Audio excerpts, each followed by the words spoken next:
while it lasts because time goes by fast. Plans are to attend college for an ag business degree and plans to work on the family farm.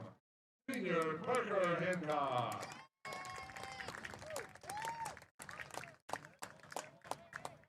Senior Abram Jimenez from the football team.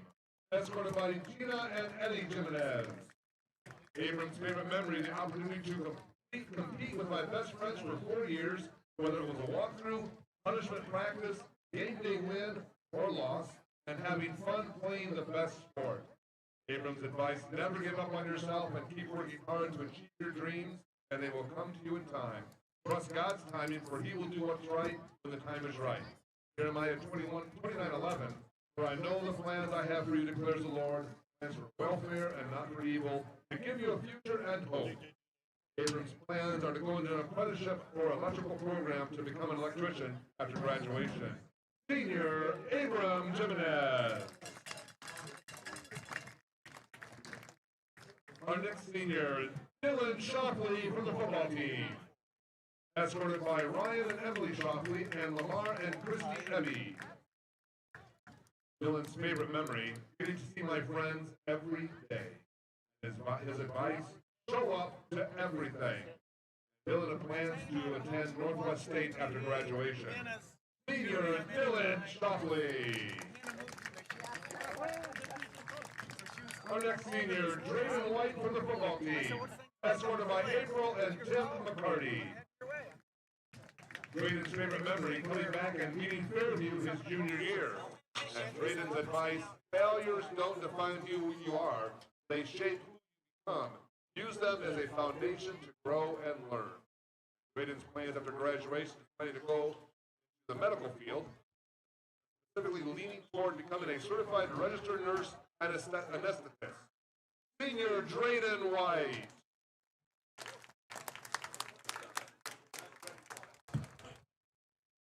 Our next senior, Nathan Dunno from the band.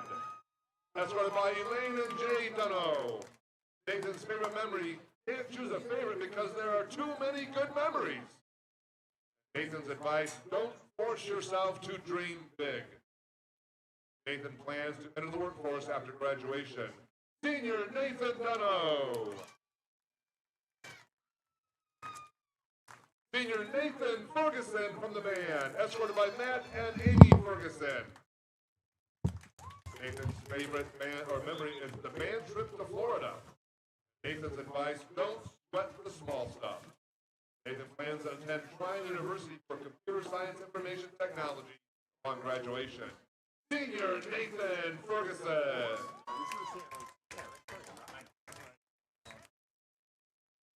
Senior Sophia Jordan from the band. Sophia is escorted by parents Tisha and Josh Jordan and grandmother Barb Rath. Sophia's favorite memory when the flute section and I went outside and choreographed a dance to one of our marching songs. Sophia's advice, branch out as much as you can. You only get 4 years of high school to try. Sophia plans to attend college and major in social work upon graduation. Senior Sophia Jordan.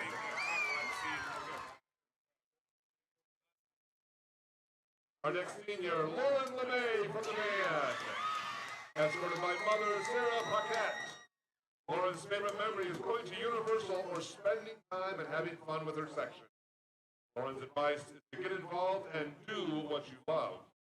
Lauren plans to attend Northwest State and study nursing upon graduation. Senior Lauren LeMay. Our next senior, Liam McMaster from the band. Escorted by Dave and Kelly McMaster. Liam's favorite memory, singing and listening to music on the bus for away game. And Liam's advice, no one can win every battle, but no one should fall without struggle. Liam plans to attend Finley and study pharmacy upon graduation. Senior Liam McMaster. Our next senior, Tracy Rich from the band. Escorted by Dwayne and Jessica Rich. Tracy's favorite memory is being a part of the All-Ohio State Fair Band the past 2 years. And Tracy's advice, don't be afraid to get out of your comfort zone and try new things. Tracy plans to attend college and study music education upon graduation. Senior Tracy Rich. Our next senior, Camden Stolzheimer from the band. Escorted by Christy Stolzheimer and Greg Stolzheimer. Camden's favorite memory is helping with band camp during junior year before leaving for exchange. Filled an entire cooler with mac and cheese and ate it for lunch. The whole cooler. Camden's advice, don't be afraid to stand up for what you believe in, even if it makes other people uncomfortable. And Camden's plans are to attend school for business, then open up a cafe one day, or maybe become a professional pianist. Senior Camden Stolzheimer. Our next senior, Addison Thomas from the band. That's run by Amy and Randall Thomas. Addison's favorite memory is a trip to Universal Orlando and got the chance to witness their annual Mardi Gras parade. The atmosphere was colorful and exciting, and we collected many beaded necklaces. Addison's advice is, although it is important to remember to take care of other people, make sure that you leave enough time to take care of yourself.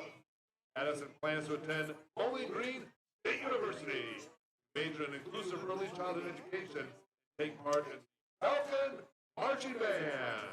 Senior Addison Thomas. Go Falcons. Our next senior is Abby Bacon from the cheer squad. Escorted by Michelle and Andrew Bacon, Abby's favorite memory is coaching the mini competition cheer teams. Abby's advice is to focus on the positive in life, and Abby plans to attend college for nursing after graduation. Senior Abby Bacon. Our next senior, Taylor Becker from the cheer squad, escorted by Eric Becker. Taylor's favorite memory is coaching the mini competition teams in the summer and bonding with the little girls. Taylor's advice is always try something new because you never know what you may enjoy. Taylor plans to attend Owens for a degree in radiology upon graduation. Senior Taylor Becker. Senior Riley Binger from the cheer squad. Escorted by Andy Binger, Sheila Binger, and Brandy Ellis. Riley's favorite memory during junior year at a cheer competition when she tripped over her own feet and fell backwards during the routine. Riley's advice is don't overthink and stress over little things. High school is just one chapter in all of life. Riley plans to attend Northwest State to obtain an associate's degree in science, then transfer to Toledo for a degree in speech therapy. Senior Riley Binger. Senior Bella Graziani for the cheer team, escorted by Mike and Paulina Graziani. Bella's favorite memory is every single mini cheer week of her high school career. Bella's advice is don't change who you are just to fit in. And Bella plans to attend college and major in nursing after graduation. Senior Bella Graziani. Senior Emma Sheets from the cheer squad, escorted by Nick and Nicole Sheets. Emma's favorite memory, competition cheer season with friends. Her advice is be grateful, be kind to yourself, and everything we're doing takes time and effort. Emma plans to attend college for dental hygiene after graduation. Senior Emma Sheets.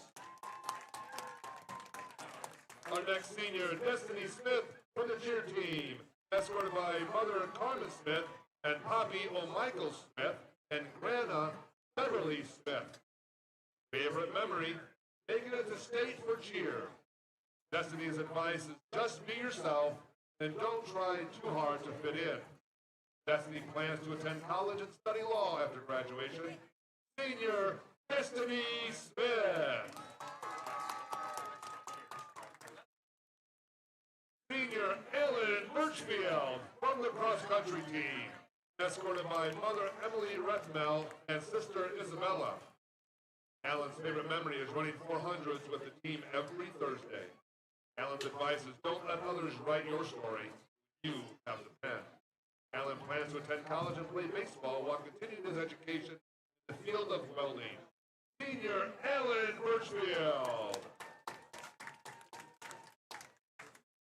Our next senior, Logan Coy from the cross-country team, escorted by Carlin and Butch Coy.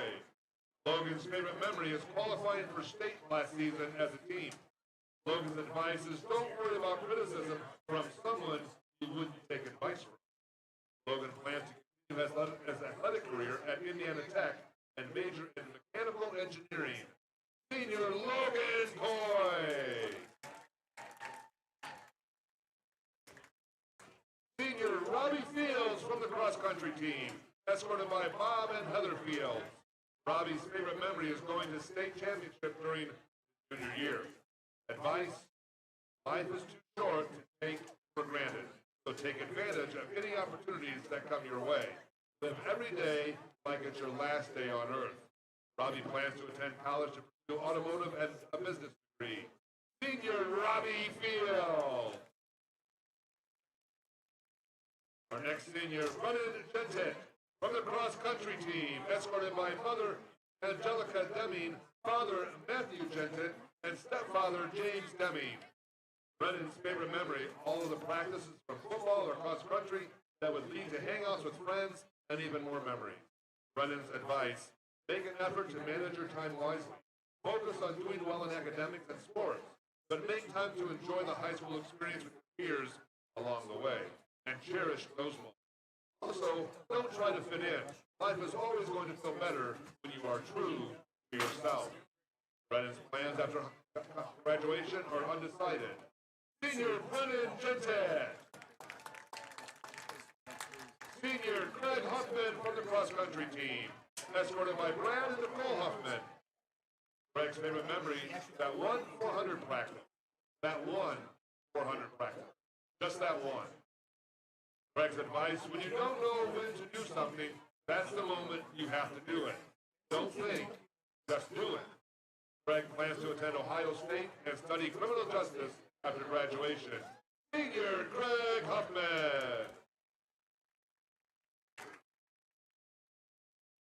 Senior Ireland Muller from the cross-country team, escorted by Stephen and Lisa Muller.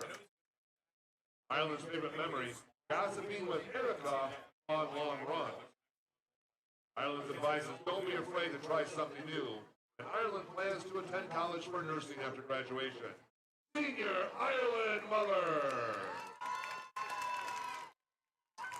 Senior Erica Westrick from the cross-country team, escorted by Amanda Westrick. Erica's favorite memory: laying on the bus floor watching Disney movies with a friend after every cross-country race last year. Erica's advice: no matter how much talent you have, you can always be beat by someone with a stronger mentality. Erica plans to go to college and get a bachelor's degree in teaching after graduation. Senior Erica Westrick. Senior Bryce Eckert from the golf team, escorted by Stephanie and Jason Eckert. Bryce's favorite memory is sophomore year when he shot a 43 on 9 holes. Bryce's advice is do not focus on your swing too much, but instead focus on where you want the ball to go. Bryce plans to attend Northwest State Community College for the first 2 years, majoring in business and marketing. Then after that, he plans to attend a 4-year college to finish a bachelor's degree in business in the field. Senior Bryce Eckert. Senior Adelaida Gill from the golf team, escorted by Abby and Nick Gill. Adelaida's favorite memory is getting first as an individual at sectionals, making to the district, and playing with the best team this year. Her advice is showing up to work hard every day, show something that talent alone can't. Her plans after high school are pursue nursing, pursue a career in hair industry, and working in the salon. Senior Adelaida Gill. Senior Marissa Ramon from the girls golf team, escorted by John and Beth Ramon. Favorite memory: when her teammate broke a fence, so she was able to get her cart into the course. Her advice is to have a lot of patience. Golf has many ups and downs, so do not stress yourself out when your shot does not go how you want it to. Marissa's plans after high school to attend college and enter the STEM field. Senior Marissa Ramon.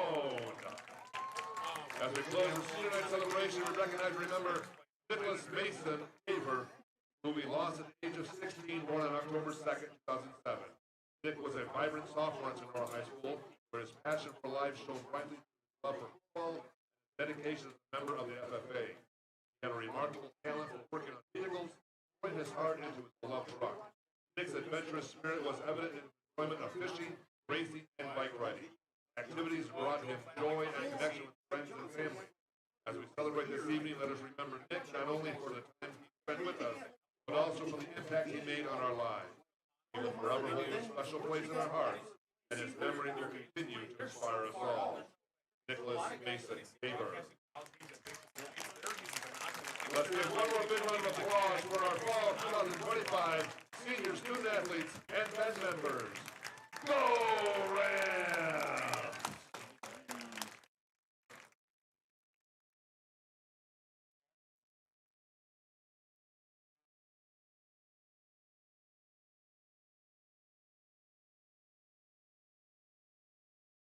BSN Sports, the recognized leader in team athletic gear. BSN forms partnerships with educators, coaches, and students to build school pride, student engagement, and community spirit. Our partnerships give you access to the most brand names in the industry with all of the hottest products at the best prices. From Nike to Wilson to Under Armour, we can customize any team needs. Since 1972, BSN Sports has brought you the brands that make you untouchable on the field, the court, or anywhere else you play your sport. Contact BSN local sports rep Jim Gares for any of your sports needs at 419-576-8940.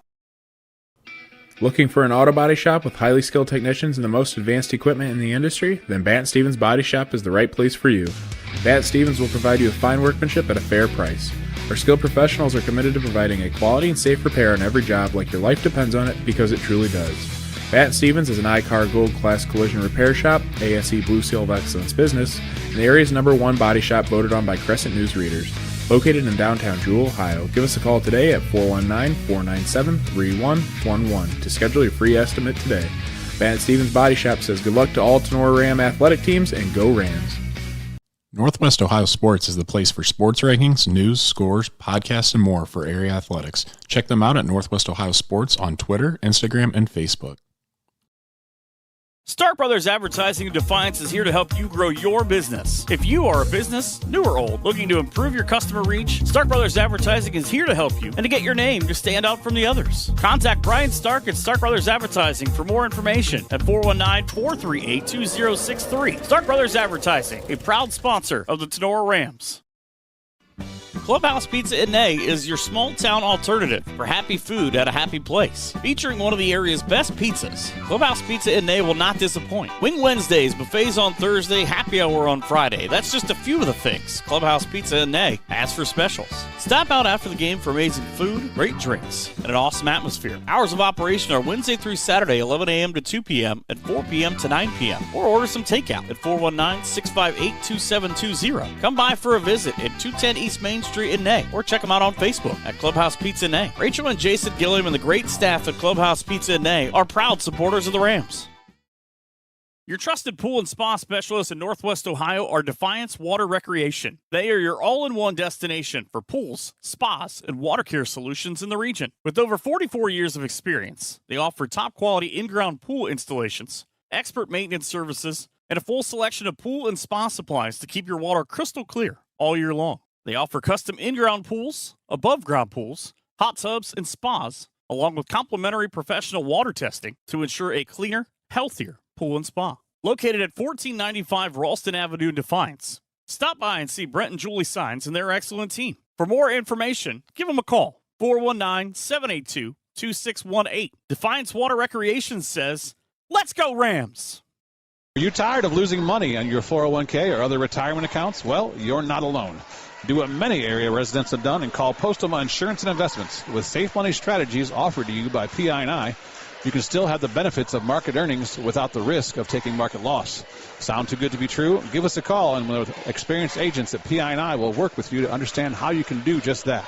If you're more interested in the CD-style accounts but are fed up with low CD rates, PI&I agents can set you up with an account with rates currently as high as 5.5% fixed. with certain restrictions apply. Call us today at 419-782-2500 to help you set up a plan that meets your investment goals. That's 782-2500. Postuma Insurance and Investments, protecting everything you've worked for. At Patriot Outdoors Hunting, our primary focus is on supporting military service members through outdoor therapy. We are a nonprofit organization dedicated to assisting America's service members after their deployment ends.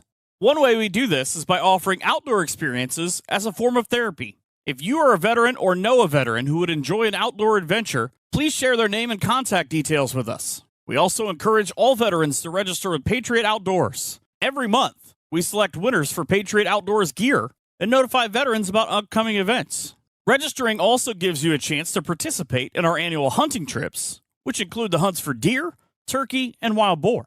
To support a veterans trip or to donate products or services to help more veterans take part, contact us at patriotoutdoorshunting@gmail.com or call Jeremy Bainfeld at 419-579-0427. Patriot Outdoors Hunting, connecting veterans with the outdoors. Home of the free, because of the brave. Ladies, are you looking for a new hairstyle? What about some new fancy nails? Jenny Bidlack and her fantastic crew at Cut and Polish Salon of Defiance is your local salon to get you all fancied up. Cut and Polish Salon offers a vast range of fantastic services, including haircuts, highlights, coloring, waxing, manicures, and pedicures. Please schedule a visit at their fun, relaxing salon where you are their number one priority. Cut and Polish Hair and Nail Salon is located at 413 Hopkins Street in Defiance. Book your appointment today by calling 419-576-5087 or simply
and most victories since going 8-2 in 1991.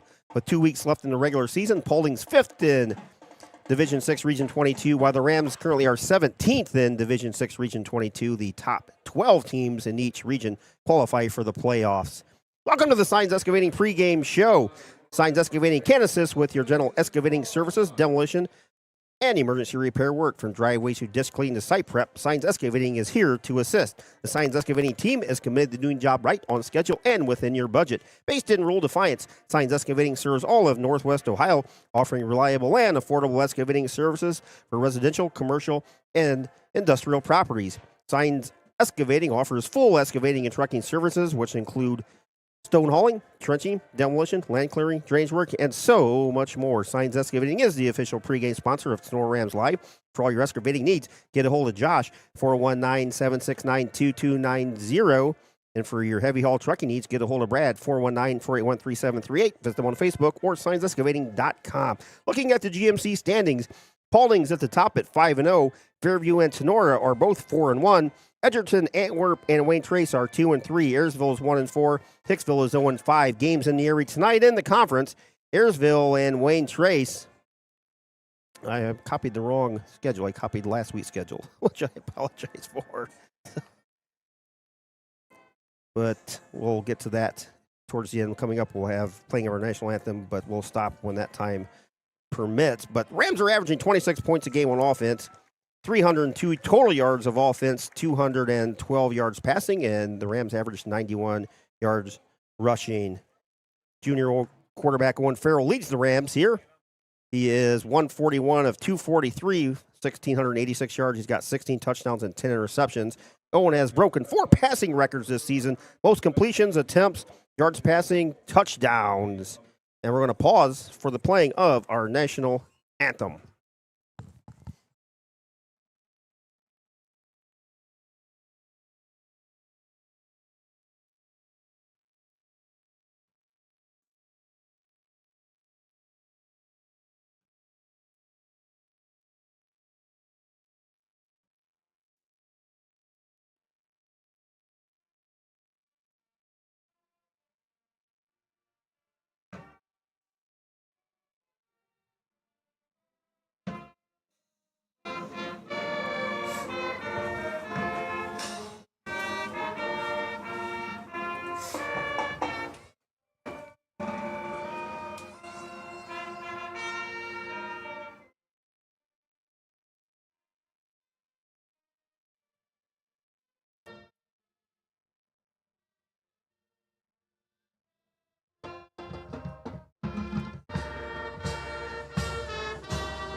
The playing of our national anthem by the Tinora Marching Band. Continuing on with our Science Excavating pregame show. In the backfield, Cooper Replogle expected to be back. He's run for 502 yards and 6 touchdowns. Cooper is averaging 6.7 yards per carry. Also in the backfield, spelling Replogle is Abram Jimenez. 25 carries, 98 yards. And Doug Hattemer had a good game last week at Ayersville. 41 carries for Hattemer, 103 yards and 3 scores. At the wideout spot, Dylan Shively has 32 receptions for 525 yards and 6 touchdowns. Josh Lee has 50 catches, 492 yards and a touchdown. Owen Reynolds, 31 catches, 487 yards and 8 touchdown receptions. Parker Hancock has hauled in 10 passes for 61 yards on the season. Liam Bainfeld, 6 catches for 38. Tinora defense allows 24 points a game, 297 yards, 158 yards rushing, and Rams passing defense allows 139 yards a contest. On the defensive line, Carter Radzik will lead the way. Drayden White has 5 tackles for loss. Radzik has 43 tackles, 12 tackles for loss in the sack. Kobe Bum, one of the top tacklers in the area, has 74 tackles. Josh Lee leads the linebackers with 92 tackles. Looking at the visiting Paulding Panthers, offensively, Panthers average 362 total yards, 115 yards rushing, 246 yards passing, 43 points a game for the Panthers offense. Defensively, 201 total yards allowed for the Panthers defense, 126 yards passing, 75 yards rushing, and the Panthers allow just 13 points a game. Offensively, Colton Hunt has thrown for 1,882 yards, 24 touchdowns, and just 4 interceptions. He is 97 of 163 for almost 60% completion percentage. Jordan Mans has 32 receptions, 758 yards, and 8 touchdowns. Blake Roanhouse leads the Panthers in receptions with 33. He's got 571 yards, 11 scores. And Jalen Mance, 20 receptions, 472 yards, and 6 touchdowns. Avery Cooper leads the Panthers rushing attack with 455 yards, 10 scores on 84 carries. And from the quarterback spot, Hunt has 6 touchdowns, rushing 220 yards, rushing on 50 carries. Mans twins and Roanhouse are huge on the defensive side. Roanhouse and Mans have 6 and 4 interceptions each. They have 10 of the 14 interceptions for the Panthers. Jalen Mans has 34 more tackles than anyone else on the team at 96. Panthers defense is just a juggernaut. Panthers are coached by 4th-year coach Jim Menzie. He's 22-16, assisted by Cameron Doster, Logan Doster, Joe Fisher, Peyton Beckman, Jared Stitton, Brian Igner, Hunter Kelser and Kyle Stuckey. Superintendent is Chris Eltzer. Your high school principal is Jordan Stryker. Your athletic director is Addie Mead. Assistant athletic director is John Snodgrass. Trainer is Cassie Beardsley. They're Division 6, Region 22. Colors for Panthers are maroon, white, and black. They do not have a GMC title, but they can clinch a tie with a win tonight. Overall Panthers record in the history of the program, 203 wins, 331 losses. And for Tinora, they are coached by third-year coach Eric Becker. He is 18-11 overall. He's a 98 Tinora graduate, where his first team All-Ohio was a defensive lineman. He's assisted by Casey Heldon, Charlie Kelly, Brady Baum, Hayden Becker, Braylon Berrientis, and Austin Parrish. Man on the stats is Joel Martin. Superintendent here at Northeastern Local Schools is Nicole Wells. High school principal is Alex Nafziger. Athletic director is Mr. Jake Essick. Does a fantastic job here. The athletic trainer is Emily Volmar. Student trainer of Evie Wimpkin. Rams colors are 100 green and white. They are also Division 6 Region 22. Tinora has 14 overall GMC titles, including the last two, 2023 and 24. Rams have an all-time record of 289 wins, 213 losses, and 2 ties. So wherever you are, however you may be watching or listening, thanks for tuning in to tonight's game. Coming up live, it's the Tinora Rams taking on the Paulding Panthers in a huge GMC matchup. Week 9 of Friday Night Lights are coming right up. Rams football is sponsored this season by our title sponsor, Wiener Hill & Weber, attorneys at law. Your studio sponsor is brought to you by Cut and Polish Hair and Nail Salon. In-game scoreboard sponsor, Drop Zone Pizzeria. Pre-game sponsor, Sidons Excavating. Video sponsor, Batten Stevens Body Shop. Stats brought to you by BSN Sports. Replay brought to you by Homeyer's Monuments. Post-game brought to you by Bidlack Insurance and Investments. Player of the game and a Rams win brought to you by Connie Higbee at Higbee Embroidery. And the play of the game and a win or loss is brought to you by Patriot Outdoor Honey. They receive a Drop Zone gift card. Uniforms tonight, Rams going with the 100 green tops with the white numbers and black trim, with the 100 green helmet with a T and a Ram on one side, and it's no logo on the other, and the white pants, where the Panthers are going with the white jerseys, black pants, maroon numbers, black trim, and maroon helmets. David Frank weather forecast, 68 degrees here, wind blowing from left to right. Beautiful night for football here, guys, here in week number 9. It's going to be beautiful out tonight, man. Another great night for football. The weather's perfect. A little windy, but other than that, temperatures are nice, no rain. Just going to be a perfect night again. Yeah, great crowd here tonight. Paulding brought a terrific crowd. Tinora's got a huge crowd here tonight. You know, this is one of the most anticipated matchups of the 2025 GMC conference season. We're going to see a lot of good football out here tonight. And we've been hearing about Paulding all season long. Now we get to see them in person. And, the Rams are going to have their hands full here tonight. Yeah, the Rams have had Paulding's number the last 4 years or whatever it's been. Four straight wins. Yeah, so last time they were here, I believe it was raining, guys. Yes. Raining. Monsoon outside. Monsoon. Rams won 53-0 that kind of Friday night. took care of the Paulding that night. But two totally different teams now, and no rain. So we'll see what happens tonight. But Paulding's going to start off with the ball tonight. Yeah, that's one thing, Tinora is going to have their hands full is, like I said, dealing with the Mans brothers, and you got Blake Roanhouse. You have some absolute athletes on this Paulding Panthers offense and defense. And, we're going to have to see about a near perfect game from the Rams here tonight. Yeah, it's going to see how we do offensively and defensively. We'll get to see our defense up first, and see what the Paulding offense can do. Yeah, I believe Rams are going to have to get some pass rush, that's for sure, because if they let the Mans and Roanhouse out there running around a little bit, they're going to get open. Defensive pass rush, it's going to be critical, especially helping those young defensive backs out against some of these elite wide receivers for Paulding. So, the more pressure they can get on Hunt back in the pocket, the better off that defense is going to sit all night long. Hancock with the ball at the 40, teed up. Short end-over-end kick, hits at the 25. Veers over to Roadhouse. It's a 25, picks it up across the 30, close to the 35-yard line. So Paulding will start first and 10. They're going to spot it at the 34-yard line. We are underway here, week number 9, a huge contest for both teams. The top of the GMC standing, Paulding undefeated. The Rams and Fairview are one game behind.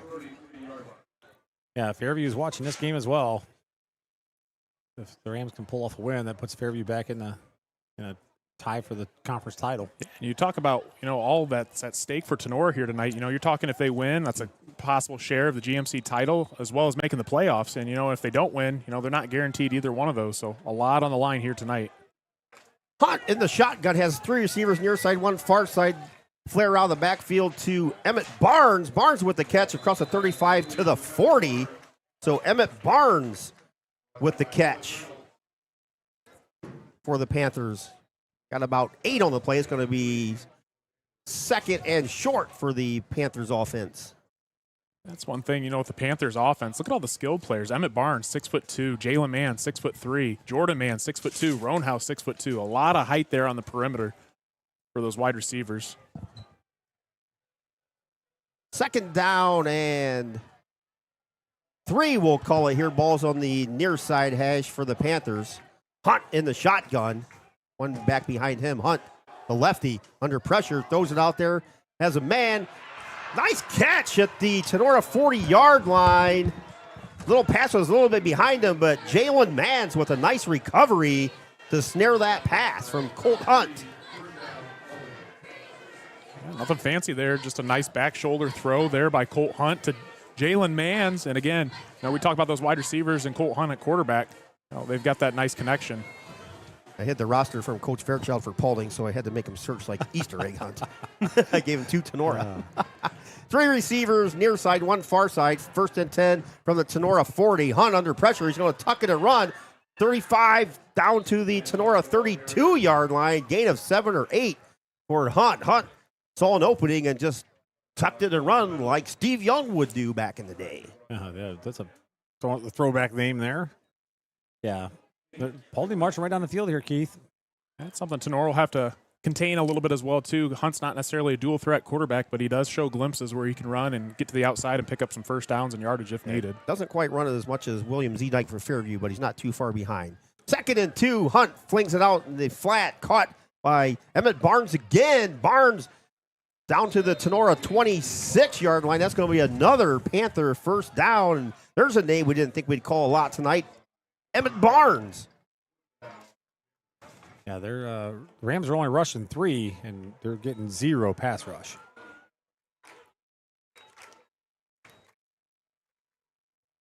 Paulding has 3 receivers to the far side, 1 near side receiver.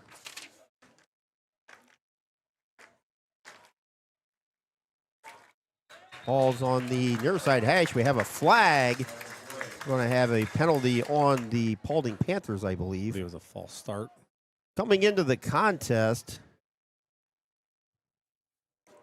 Emmett Barnes had 8 receptions for 92 yards and a score. He already has 2 tonight. That's something I almost wonder, obviously Paulding had game plan for, and everyone knows the names Roanhouse and Mann, so, they got to figure Tenora's defense is going to be keying in on those guys, and, they must have a lot of faith in Emmett Barnes here tonight because they're getting the ball early, but, they're just getting it on little bubble screens and letting him make a move out in space, and he's picking up yards each and every time.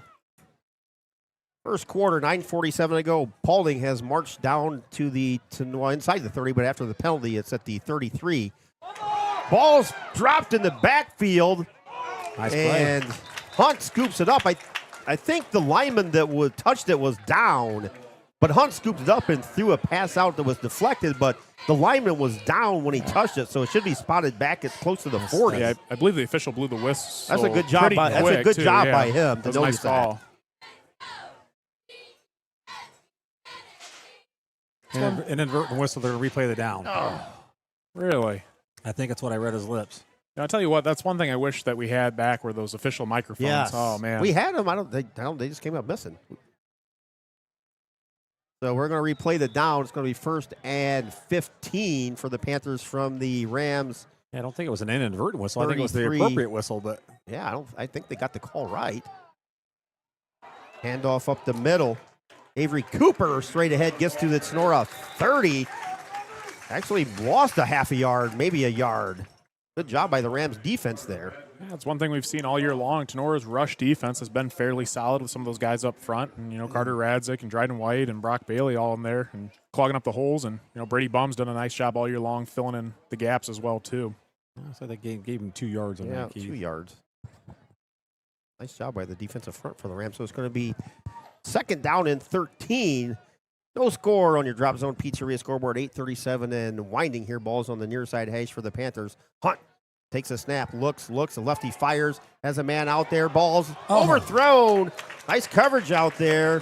In the area was Grady Stark. I thought actually the Rams had a chance at interception there. Yes. Guys, I tell you what, I really liked on that play, and something I haven't really seen Tinora do all year long, and they blitzed that Bam corner, that sideline corner. They blitzed him, and I think that kind of threw Hunt off a little bit. He kind of saw the corner creeping in, and then all of a sudden, last moment, darts off on his blind side. And I think that might have affected that throw as well, too.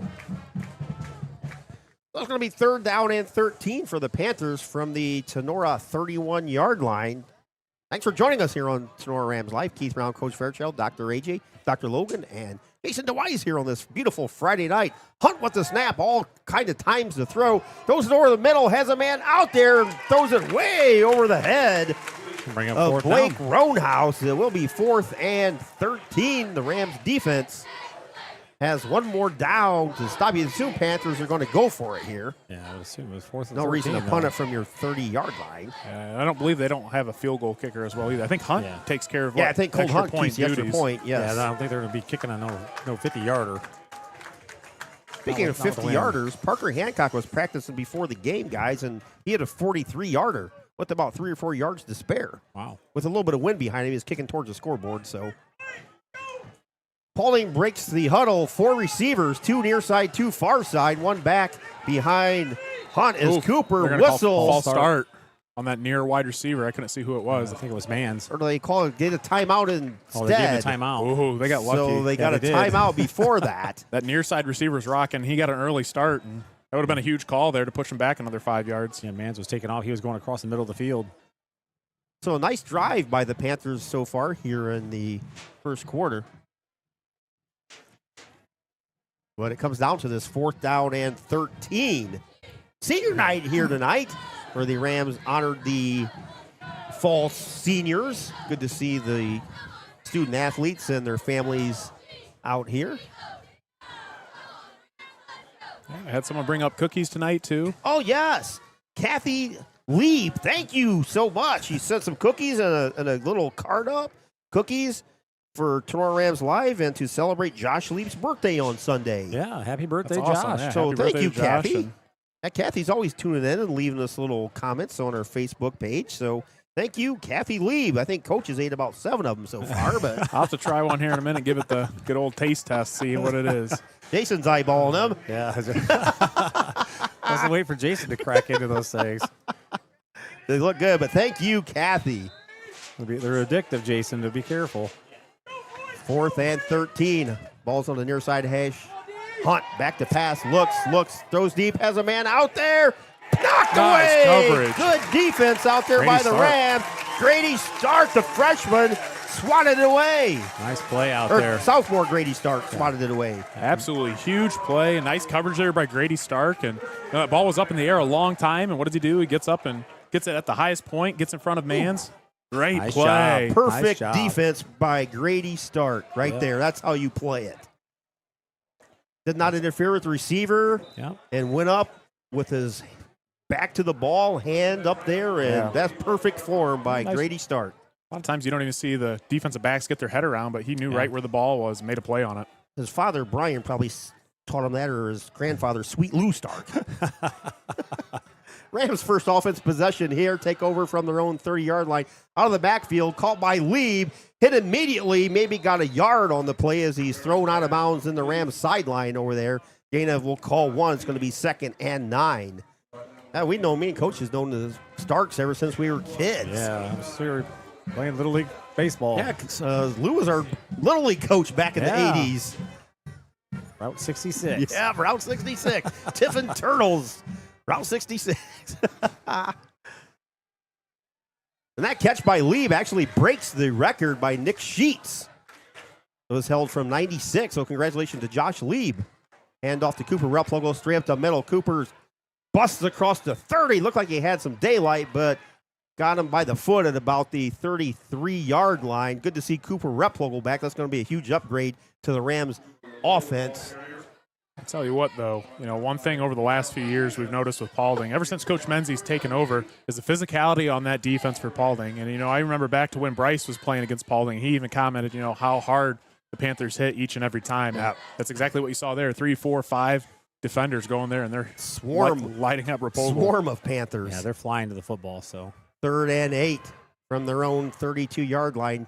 4 receivers en route. Farrell fires over the middle through the arms of a wide open Liam Bainfeld. That would have been enough for a first down. Yep. Had a little mustard on that one. Hot pocket coming out of the arm of Farrell. Zipped that one in there. So the Panthers defense does hold. That'll bring up Parker Hancock. Parker's done a fantastic job this season as the punter for Tinora, taking over for Jacob Bishop. Parker averaging 32 yards a punt. But what you don't see is inside the 20 punts, which are about 8 this season. Good snap. Minimal rush. Short kick. Hits at the 40. Rolls down to the Panther 35. 30. Still rolling. 25-yard line. Abram Jimenez touches at about the 24. Parker Hancock with a short kick, but got about a 20-yard roll out of it. I can't believe that roll stayed in bounds, too, right along the sideline. He's trying to keep it away. Nice what he's trying to do. Rush there by Easton Lehman. Almost got a paw on it. Yeah. Got a nice roll. Mr. Jason Lieb watching from afar. We'll eat a cookie or two for you, Mr. Lieb. Jason's in Minnesota, I think he is what AJ said. Yeah, so we'll see how Paulding does here. They kind of march the ball down the field there, and then we always talk about penalties, guys. They got that false start penalty and backed them up 5 yards, and that kind of just killed that drive. So we'll see what Paulding can do here on drive number 2. 1st and 10 from their own 25. Handoff over the right side to Cooper. Cooper tackled at the Paulding 33-yard line, maybe the 32. Gain of about 6 on the play. It's going to be 2nd and 4 for Paulding. No score here. Just under the 7-minute mark on your Drop Zone Pizzeria scoreboard in the first quarter. Cooper has 84 rushes, 455 yards, and 10 touchdowns for the Panthers. Panthers break the huddle. 3 receivers far side, 1 near side. Handoff up the middle to Avery Cooper across the 35 to the 36. That's going to be enough for a Panthers first down.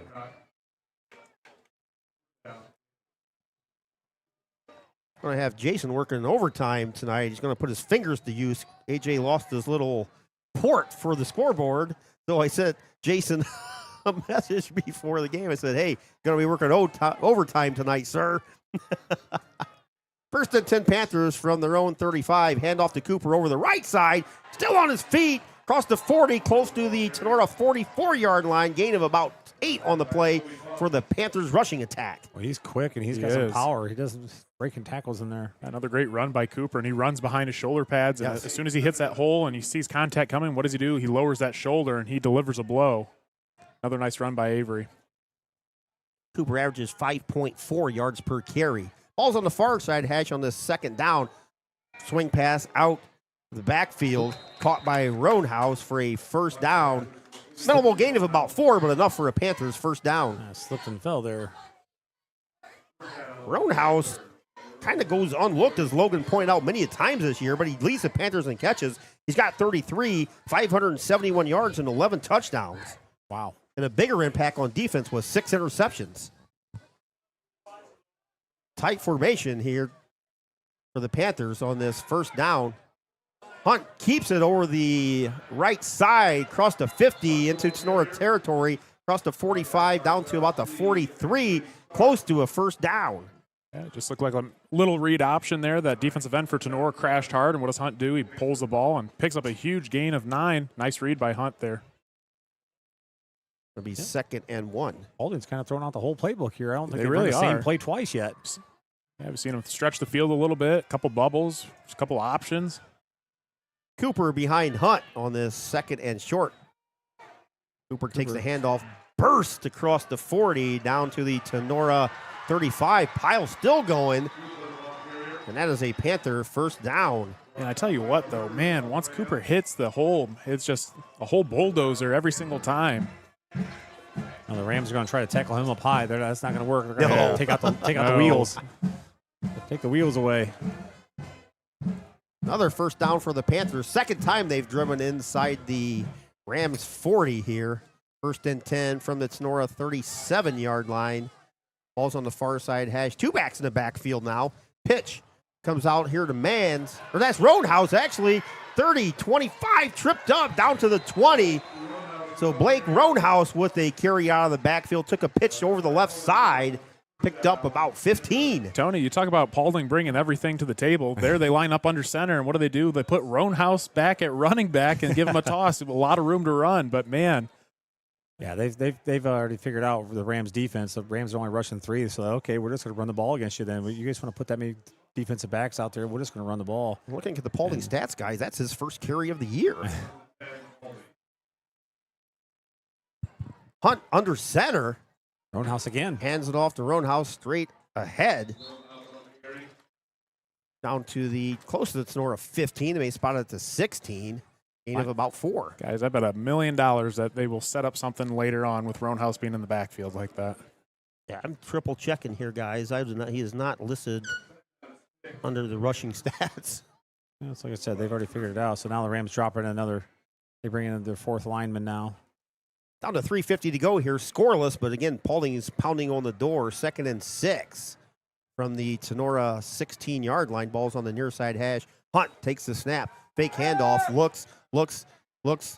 Still looking. Going to tuck it and run far side. 5, 4, 3, 2, 1. Touchdown, Panthers. Hunt takes it in from 16 yards away.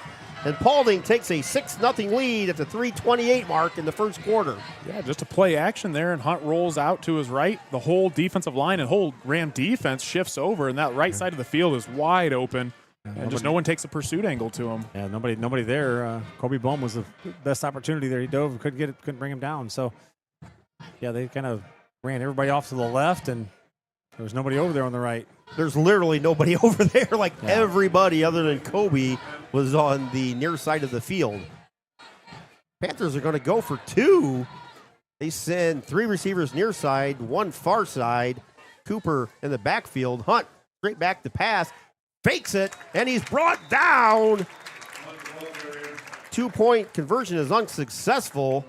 I think it was Drayden White who stopped the 2-point conversion. So we'll take a break. 3:28 to go in the first quarter on your Drop Zone Pizzeria scoreboard. Paulding strikes first. They lead here at Tinora 6-0.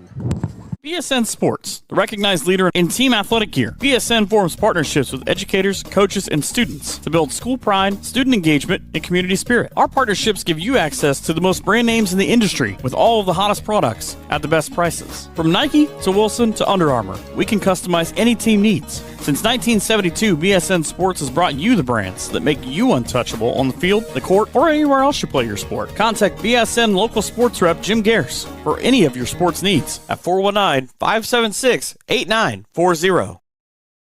Wooden Indian Pawn and Gun of Defiance has been serving Northwest. Back here at Justin F. Carresso Stadium at Tinora High School, Paulding strikes first as Colt Hunt takes it in for a 16-yard touchdown run. Basically had the entire field to himself. Yeah, they kind of made that drive look easy. Panthers have it teed up at the 40. Picked up by one of the Rams Upman across the 35 to the 40. It's Lieb. Josh close to the 40. So Lieb and the Rams offense will take over on their second possession at the 39-yard line with Panthers leading 6-0 here.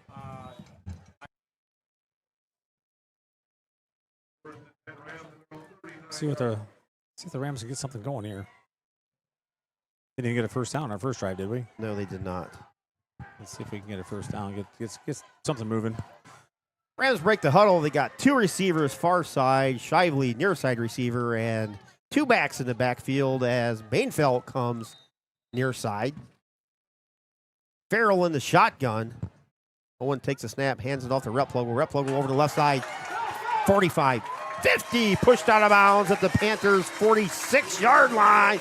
Cooper Replogle rips off a gain of about 14, 15. Enough for a Hall crop insurance first down. That's something we missed the last couple weeks. Oh, boy, did we ever miss that. Hey, there was a time Nice for drives that Rams just abandoned the run and went 5 wide in the last 2 weeks. Yeah, I tell you what, that's something that's definitely been missed the last couple of weeks. Absolutely. Was that rushing attack by Cooper Rapogel. Thanks, everybody, for tuning in to the Wiener Hill and Weber title sponsor here on our football broadcast. First and 10, Tinora from the Paulding 46-yard line. Lee comes in motion. Farrell with the handoff, and out there was a mix-up there, but Owen got drilled for a 2-yard loss. Looked like he almost got kicked in the head. I don't think the ball was supposed to be snapped there. That was, boy, he got hammered hard. I'm not sure. They had a couple guys in motion, and I didn't see who was crossing the formation, and it looked like a miscommunication there. So loss of 2 on the play is going to be 2nd and 12. Ball's on the Paulding 48-yard line now.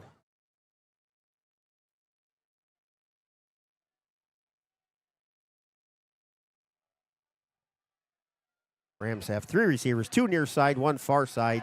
Farrell straight back drop, kicks it out in the flat. Ball lands about 3 yards short of Josh Lieb, so it's going to bring up a 3rd and long for Tinora, 3rd and 12. 2:25 to go here in the opening quarter. Paulding's up 6-0. I don't think Lieb was going anywhere anyways. No. That's one thing we talked about, the importance of the pass protection here tonight from the Rams. Paulding likes to stunt, and they like to blitz a lot. They like to show a lot of different things on defense, and it's going to be up to the offensive line for Tinora if they can get Farrell just enough time to set his feet and make a throw. And there, he just got pressured a little too much and had to get that ball out early and throws the ball at the feet of Lieb. 3rd down, 5 receivers and set, 3 near side, 2 far side, empty backfield. And Paulding jumps across the line, so that's going to shorten up the 3rd down. It's going to go from 3rd and 12 to 3rd and 7.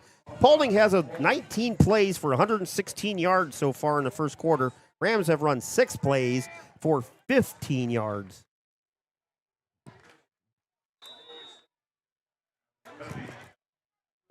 So after the penalty, pushes the ball to the Paulding 43-yard line. It's going to be at least 3rd and manageable, 3rd and 7. 5 receivers in set. Farrell's got time, flows over the middle. Shively with the catch at the Paulding 32, down to the 30 to the 27. The flag comes flying. Shively got his helmet ripped off. I assume that's going to be a personal foul face mask. That's going to be a Hall Crop Insurance 1st down. Rams are going to have the ball inside the Paulding 20-yard line after the penalty is tacked on. Inside the red zone. The Firestone Tavern red zone coming up. There we go. Tenora's moving the ball down the field. They must take advantage of this drive, especially against a quality team like Paulding. Tony, you and I had talked before, and you brought up how important it is Tinora plays a solid first half. Yes. All year long, Tenora's been a terrific second half team, and if they can play toe for toe in the first half, I like their chances. 2 backs in the backfield, 2 receivers far side, 1 near side. Ball's on the near side hash. Handoff to Rep Logo. Or that's Lieb with the handoff over the 10 down to the Paulding 7-yard line. They're going to mark it at the 6. So Josh Lieb with a carry out of the backfield. Actually put it to 7, so we're good. And they moved it back to the 7. That's a good mix-up like that. I like that. I like that. Great run by Lieb, and man, I like to see when he gets a lot of room to run and just lowers those shoulder pads. And when Josh gets some steam behind him, he's tough to bring down. 2nd and short, 2nd and 3 from the Paulding 7-yard line. 2 backs in the backfield again. This time, Replogle gets a handoff, bursts over the left side. He's hit instantly, and it's going to be 3rd down. I don't think he gained. No gain on the play. Looked like he had a little seam there, but that was closed up immediately. None other than Jalen Manns. This Paulding defense is allowing just over 200 yards a game. They lost a yard there according to where they spotted the ball. Paulding allows just 201 yards total per game, 75 yards rushing, 126 passing. One thing, Paulding's defense, it's just designed to let the athletes go and make plays, and Jalen Manns is just a menace on the defense. 3rd and 2, Replogle in the backfield. 2 receivers in set. Replogle takes the handoff straight up the middle. Gets maybe a yard out of the play. It's going to bring up 4th and 2. I think I take the field goal here, guys. I don't know about you guys. Got it down to the Paulding 7-yard line, which was the original line of scrimmage. So it's going to be 4th and 2. Looks like they're going to go for it here. Looks like it. Replogle. No hesitation either. They just ran right in there with the play. Back-to-back carries of just a yard total. So the Rams will go for it on this 4th down. Reynolds goes far side, Shively near side. Drop Pluggle in the backfield. Lieb and Bainfeld at the wings. Whistle on the field, and we have a timeout. Tinora, the Rams will take a timeout. 20 seconds to go in the first quarter. Rams facing a big 4th and 2, which takes me back to the Paulding Panthers guy on the extra point. They went for 2, but Colt Hunt on the season is 16 of 28. I mean, he's not horrible, but Paulding, I guess, just tried to get ahead 8-0 right away and put the pressure on the Rams. But that 1 point we've seen all year throughout the year, it could come back to haunt them. Well, Tony, they changed their mind. I was going to say, in a situation like this, they missed that 2-point conversion opportunity. I mean, you could tie the game up in 2 field goals.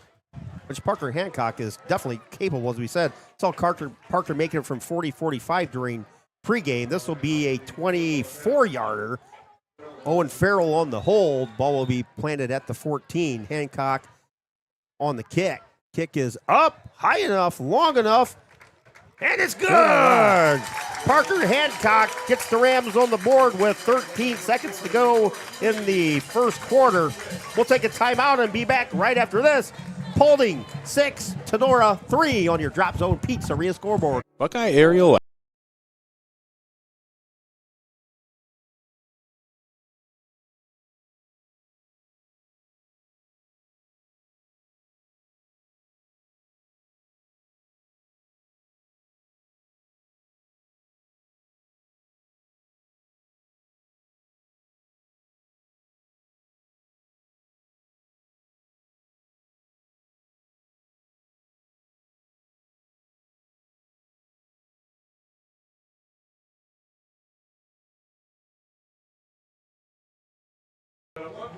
Back here at Justin F. Cressel Stadium, a packed house. One of the better crowds we've had again this season. Perfect weather. Paulding has brought a lot of fans lined up all the way along the fence. The stands are full. Bands are here. The home side is full. We got people lined up all over. Great crowd here on this Friday night at Justin F. Cressel. Is Parker Hancock wearing 74 tonight? He might have changed. He was 14. He is Him and wearing Liam, 74. he and Liam change jerseys periodically. Must be using Parker on the line or something. I don't know. That could be. Hancock with the kick. Short end over and kick. Caught at the 25 by Easton Lehman. Lehman across the 35, close to the 40. Nice return by Lehman. Caught it on the run. And Easton Lehman, as we said, one of those names that we've called quite a bit tonight that really wasn't on our players to watch. So with 5 seconds to go in the first quarter, Paulding with a 6-3 lead here on your Drop Zone Pizzeria scoreboard. Again, thanks everybody for joining us here on Tinora Rams Live on this Friday night. If you're from Paulding, or you're from Tinora, or if you're Matt Bishop watching, or Mr. Jason Lieb watching from out of the state tonight, we appreciate you guys tuning in. I was told Matt Bishop's watching from Iowa today. Awesome. Hunt hands the ball off to Avery Cooper. Maybe got a yard or two out of it. It's going to be 2nd and 8 once we flip in. So that's going to be the end of the first quarter here at Tinora High School. Big GMC contest. Paulding 6, Tinora 3. We'll be back after this timeout on your Drop Zone Pizzeria scoreboard. Higbee Embroidery of Defiance offers custom screen printing and custom embroidery to local high schools and individuals from all areas. Connie Higbee and her staff have been serving and supporting Tinora High School as well as the Tri-County area since 1999. From throws to t-shirts to school jackets and much, much more, Higbee Embroidery is here to serve your custom needs. Higbee Embroidery also offers custom artwork if it is needed to complete your project. Higbee Embroidery is located at 1940 East 2nd Street, right here in Defiance, Ohio. Contact them at 419-428-3000 or visit them online at higbee.com or Higbee Embroidery on Facebook. If you are looking for a customizable item, Higbee Embroidery is your place. Higbee Embroidery, a proud sponsor of the Tinora Rams Live Player of the Game Award. Ensign's Pub in Defiance is renowned for its delicious hot beef sandwich and the hot beef challenge. The pub offers weekday specials and icy cold drinks. Guests can enjoy Flat Top Tuesdays, Manhattan. Back here at Tinora, Paulding with a 2nd and 8. Pass out of the flat, Josh Lieb. Got a paw on it. Josh would have had about another 8 inches on his arm, he would have been headed the other way for a pick 6. He would have had to outrun some people. That would have been about it. Nice read by Lieb. Hunt with a pass out of the flat area, about the 42, and Lieb stuck the big paw out there, but couldn't hold in. It's going to be 3rd and 9. Paulding sends 3 receivers far side, 2 near side, empty backfield. Hunt with the pass, throws a flare out there, caught by Mans. Guys, we got to tighten up the defense out there. We're giving them 10 yards. I mean, I understand you got to respect the speed and all that, but they're just going to keep nickel and diming you with the screen plays. That's enough for a first down in Tinora territory at the 49. Tell you what, though, as soon as Hunt got that football, he ripped it right out there in the flats, right to Mans, and he was off. I think that's the first catch for Mans tonight. Sure is. So first and 10, Paulding. Look at that, man. We're playing 10 yards off. There's no reason why we can't. 5 receivers out there. Hunt flings it out there. Ball's caught at the Tinora 35-yard line by Jordan Mans. Mans with another catch out there, back-to-back catches. Another Panther first down at the Tinora 36-yard line. Just underway here in the second quarter, 6-3 Paulding on top. Yeah, well, that soft defense, it's making it easy. Because I mean, you look at them over here on this side, we're way off here in the middle. Empty backfield again. 3 receivers near side, 2 far side. Hunt takes a snap. He's going to run it. Hunt upended by Lieb at the Tinora 34-yard line. Hit the ground hard. Pops right back up. It's going to be 2nd and 8 for the Paulding Panther offense. Nice job by the Tinora defense. Looked like a quarterback draw there, and Hunt tried to tuck it and run, and initially he got spooked and had to bounce it off to the right side there. And not really much for a gain of 2. Ball's on the near side hash. Paulding sends 3 receivers far side, 2 receivers near side. They're going with the empty backfield on this drive. Hunt takes the snap, looks, surveys the field. He's under pressure. Going to tuck it and run. Now he's looking again, throws it downfield. Kind of landed in the middle of Roadhouse and Mans at the 15, about 5 yards short or further than what he wanted. So it's going to be 3rd down and 8 here for the Panthers offense. 10:44 to go in the half. 3-point lead by Paulding, 6-3. Rams is trying to get a little bit of pressure on on Hunt and making him throw on the run here. The defensive ends, though, are going to have to stay outside and contain him and keep him in the middle, though. 2 receivers go far side, 2 receivers near side. Back in the backfield is Avery Cooper. Hunt takes a snap, feels the pressure, goes out of the backfield to Cooper, and he's hit by Josh Lieb at the 31. Nice stick. Lieb came up and put the stick. Lieb's hurt, though. Lieb probably got a stinger in his right arm. We have an official timeout as Josh. Second time that's happened to him this year. Yeah, we saw it a couple weeks ago, I think. So Josh down on one knee. The trainer for Tinora, fantastic trainer, Emily Volmar, goes out to check on Josh. Going to be 4th down for Paulding, 4th. Well, Tony, you talked about earlier tackling Cooper low, and that's what Lieb did. Stuck his shoulder right in the gut, and unfortunately he got a stinger out of it. Yeah. Hopefully it's all right out there. Yeah, it's the same thing. He did that earlier this year as well, so hopefully everything's good. 4th down and about 5. A long 4 for sure for Paulding coming up here. You assume they're going to go for it.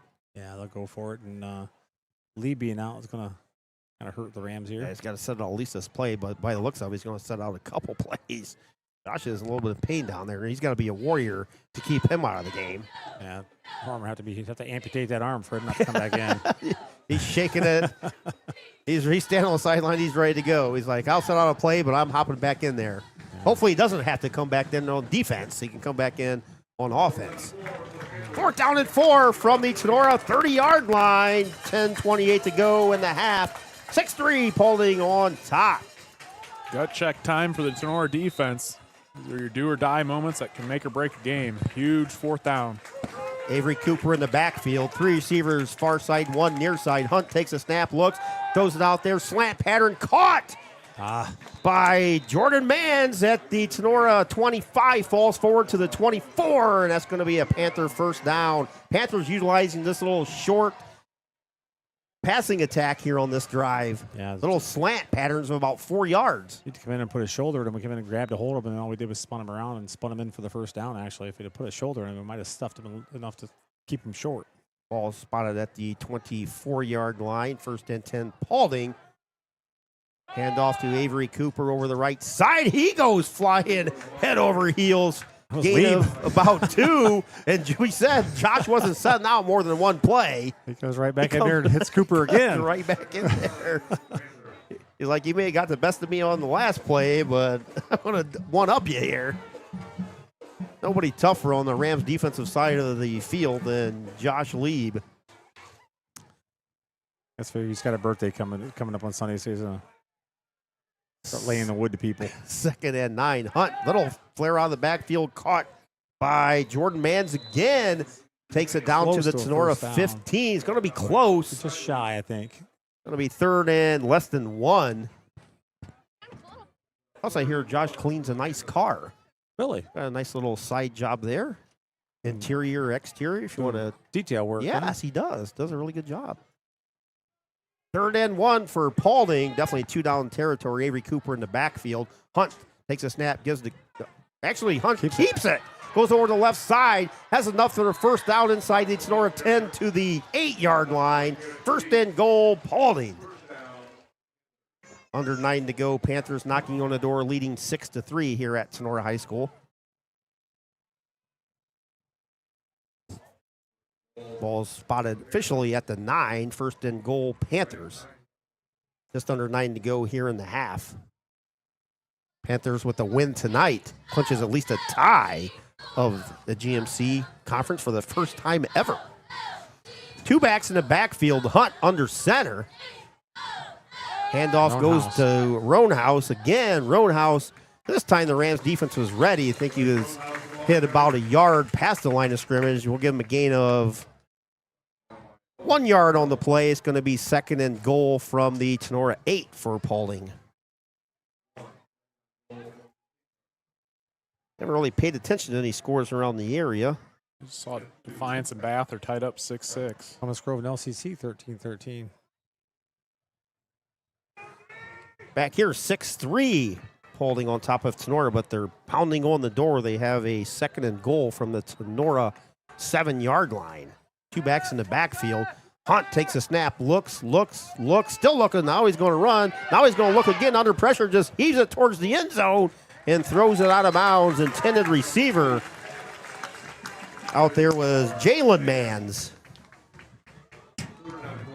Rams defensive front's causing a little bit of havoc here. They could put some pressure on Hunt, making him run around, and it's causing a little bit of a problem. Right now, I think Paulding just needs to stick to the run game. Yeah, honestly, that's where their bread and butter's been so far here in the first half. But, yeah, Hunt's not looking comfortable in the pocket right now. No. Anything drop back, he hasn't really been able to get off. You know, the quick game, getting out for the little bubble screens and little slant routes he's been fine with. But, anything other than a 3-step drop, and he's been getting scared all night long. Yeah, Paulding has 93 yards rushing on 17 attempts already. Hunt with the snap. Little flare out there. Oh, he dropped out there. By Mans. Jordan Mans was looking to make a move. Called it about the 2 and went to make a move towards the end zone and forgot to catch it. But he will make up for that probably on the next play, I'm sure. But it's going to be 4th down for the Panthers. 4th and goal from the Rams' 7-yard line. 6-3 Paulding, 7:38 to go in the half. They're going to go for it. 3 receivers near side, 1 far side. Hunt with the snap, straight back drop, looks to his left, throws it out there. Ball's knocked away. Like he's out of bounds. Nice play by Sheets out there to Did get he a handle catch that ball. It was caught, but he's short of the goal line. He's out of bounds. I think Sheets actually tipped the ball there. And It looked like it. intended receiver came up with it out of bounds, but great play there. Holmeyer's monumental replay. Nice job by the young defensive back stepping up tonight. Oh, boy, he did. He did pull it in, but he was all the way out of nice bounds. coverage out there by Garrett Sheets, the freshman. The last 3 weeks, Coach, has stepped up big time. Yes, he has. That was a great play there because he kind of got pushed off there a little bit by Mans and fought that back and got his hands on that ball, was able to deflect it away. Yeah, it was one of the biggest keys I thought coming in tonight was going to be the play of the Rams defensive backs, being younger and playing against some of these veteran wide receivers from Paulding. And, Grady Stark, and then you had Sheets there stepping up too. 2 humongous plays. Freshman and sophomore stepping up big time. So the pass was officially incomplete. Rams take over to 7. Lieb with a handoff in the backfield, and he is snagged back at about the 3-yard line. Big loss for the Rams. Man, oh man. Offensive line got beat there big time. Lieb out of the backfield, took the handoff, tried to go right side, and the Panthers defense was ready to go. Loss of 4 on the play. It's going to be 2nd and 14 from the Rams, deep in the shadows of their own goalpost.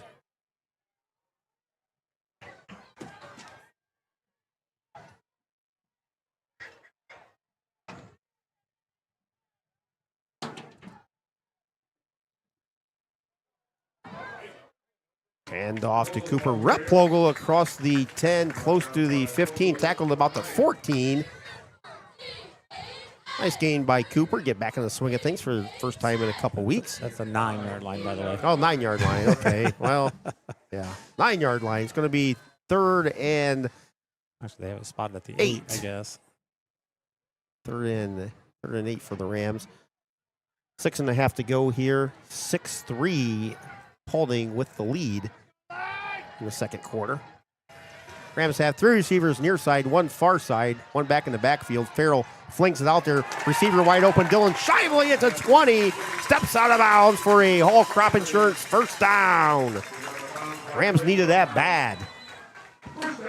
Nice little comeback route there. Shively again does a nice job at finding the sticks and exactly where he needs to be to get the first down. And nice throw and catch. That was about a 10-yard cushion over there by Nick Ballman.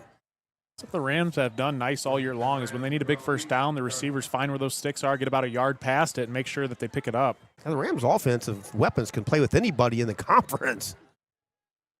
Rams have a first down and 10 from the 18-yard line. Replogle gets absolutely hammered. That was Cooper. He says, well, Lieb can do it. I can do it too, I guess. Holy Avery smokes. Cooper came out of the That was wow. a telegraph play. They were on that all the way. They were coming hard right off the bat. So what you're going to have to do is in a situation like that is fake that and run a little dump, put it right where that linebacker came from, and you'd be off to the races. Tell you what, that may be one of the hardest hits I've seen this year. That ranks right up there. Avery Cooper bringing the boom.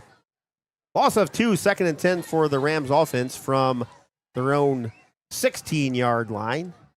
Farrell straight back drop, looks, surveys the field under pressure. Get rid of it. Goes out there far side, just throws it out of bounds to avoid the sack. That's going to keep the at least manageable. It's going to be 3rd down and 12 for Tinora. Again, like I said, they're bringing the house now. They're coming after them, so you have to do some quick hitters. No, something you can do to help out too is go hard count. You know, those guys are really leaning on the defensive side of the football. You know, make them guess. Last thing you want is those guys teeing up and timing off their get off on the defensive line or at linebacker level and timing things up and just getting an advantage. You know, run a couple hard counts, run a couple on 2. Yep. Rams' first half struggles continue. They have 45 total yards while Paulding has 169. 5 receivers in set on this 3rd down and long empty backfield. Farrell under pressure steps up. Eludes a couple tacklers, running towards the near side to 20, 25, 30, spins, 35-yard line and gets a first down. Wow. Owen Farrell put the body on the line. Just when he thought he was stepping out of bounds, he stayed in bounds, spun, and got another 5 yards. It's a great decision there. You know, there's times as a quarterback to go out of bounds. There's times to, stay in and take a hit, and that's the time right there when you need to pick up a first down and keep the drive going. And excellent job out of Owen Farrell. It's like Reverend Renolette used to do that back in your day, Logan. He did that quite a bit. Would fake run out of bounds and spin and get another 5-10 yards out of it. That is a huge first down for the Rams as we hit the 5-minute mark here. Right before half, 6-3 Paulding. Ball's on the near side hash. Cooper Replogle with the handoff across the 35 to the 40-yard line. Gain of 5 for Cooper Replogle. As the Coops ring out. Not the booze. The Coops. 4:53 and winding on your Drop Zone Pizzeria scoreboard. Ball spotted officially at the Tinora 40 on the near side. Rams have 2 receivers far side, 1 near side receiver. Owen Farrell, and behind him as a there we go flag. False start. Oh, false start? Yeah. False start on the Rams. Lieb went in motion and then a snap. Almost hit Lieb in the helmet as he came through. Yeah, that's the problem with going on a hard count, Logan. Yeah, our that's true, guys too. got to know. You got to be disciplined. That's what I thought. I thought they were running hard count. You know, I was just talking about that, and yeah, that's one thing. You got to be disciplined on the offense. That 5 yards will march the ball back to the Tinora 35-yard line, so it's going to be 2nd and 10 for the Rams offense. They break the huddle, send Bainfeld, Lieb, and Shively far side. Owen Reynolds hasn't had a catch tonight, guys. He's near side, and Cooper Repflogel is behind Owen Farrell. Farrell with a shotgun snap, flings it out here near side. Owen Reynolds with a catch at the 40 to the 45. That should be enough for a first down. That'd be right at the stick. Reynolds has first down. About the last 3 weeks has been as hot as anybody in the area, and that's the first catch for Owen Reynolds tonight. Well, you called that one out, didn't you, Keith? When Owen Reynolds is involved in the offense, it's a much better night. The Homeyers Monumental replay coming up. We have a officials timeout on the field. I think he thought he saw blood. Big first down for the Rams. It's spotted at the Tinora 45. We're down to 4:16 to go in the half. 6-3. Rams trail by 3 to the Paulding Panthers. Paulding 8-0. And Tinora is 4-4. Well, even if the Rams don't move it another yard, at least they crawled out of that hole that they were in. Oh, they're back to to the the 2-yard line. Yes. 3 receivers far side, 1 near side receiver. Ball's on the far side hash. Cooper Replogle with a handoff. Gets hit at the 45, falls forward to maybe the 46-yard line. Gain of 1 on the play. We'll call it's going to be 2nd and 9 for the Rams offense. Number 70 for Paulding I forgot his name. Even Iliff, just to hit Brock Bailey right in the back. He was standing there by the pile, and he just come in and just chucked him and knocked him over top of the pile. Wayne Trace, guys, with a 7-6 lead over Fairview. At Wayne Fair, weird stuff happens at Wayne Trace. I don't know what it is. 3 receivers far side, 1 near side. Farrell fires a slant. Dropped by Bainfeld. Actually, it was a little bit behind Liam. I think that would have been a tough catch. Not sure. One of those receivers screwed up. Yeah, They're both somebody standing beside each other. Rams had 2 receivers running the same route, all within about 2 yards of each other. So the ball is incomplete. It's going to be 3rd and a long 8 for the Rams offense from their own 45-yard line. And Parker's playing center, Logan.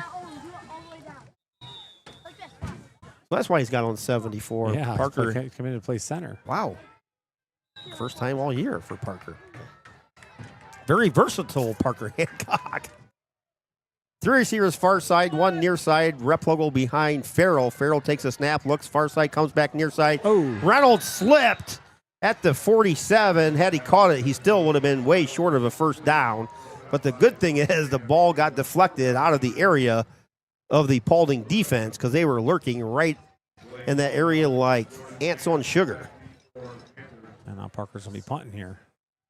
Parker, just a second punt of the first half, which is good. He just looks bizarre in that 74 tonight. Looks it makes it look like bigger. Kind of looks like 14. It looks like 14. Kind of looks like 14, but Parker averages 32 yards a kick, had about a 45-yarder his first attempt. Going to kick from his 35. Line drive kick. Hits at the Paulding 26. Rolls to the 20. 15 still rolling. Going to be touched by Ian Gusweiler at the 11-yard line.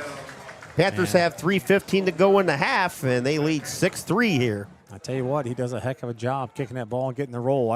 He does. I was going to say, if you can time up the roll like that, that's probably more beneficial than kicking it up in the air to either Roanhouse or one of the Mans brothers back there, because last thing you want is them to get the ball in their hands. Exactly. Kicking it low, and Ian Gusler did a nice job hustling down there, and so you're not giving them a chance to field it off the hop even, so they just got to let it roll. And Defiance has taken a 13-12 lead over Bath. Another big game, Delta 21, Evergreen 6. Ooh, I'm going to lose that one.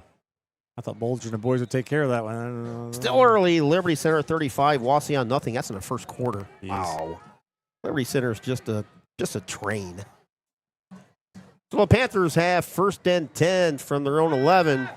Flare pass out there on the far side is caught by Jordan Mans. He stretches forward for a gain of maybe 2 on the play. Another nice play by Garrett Sheets there. Both teams have still respectable amount of timeouts. They each have 2 remaining as we're just under 3 to go here in the half. 2nd and 8. 2:50 and winding here. we get a chance, we want to shoot out some of our game day workers that's helped us out this season here at the school.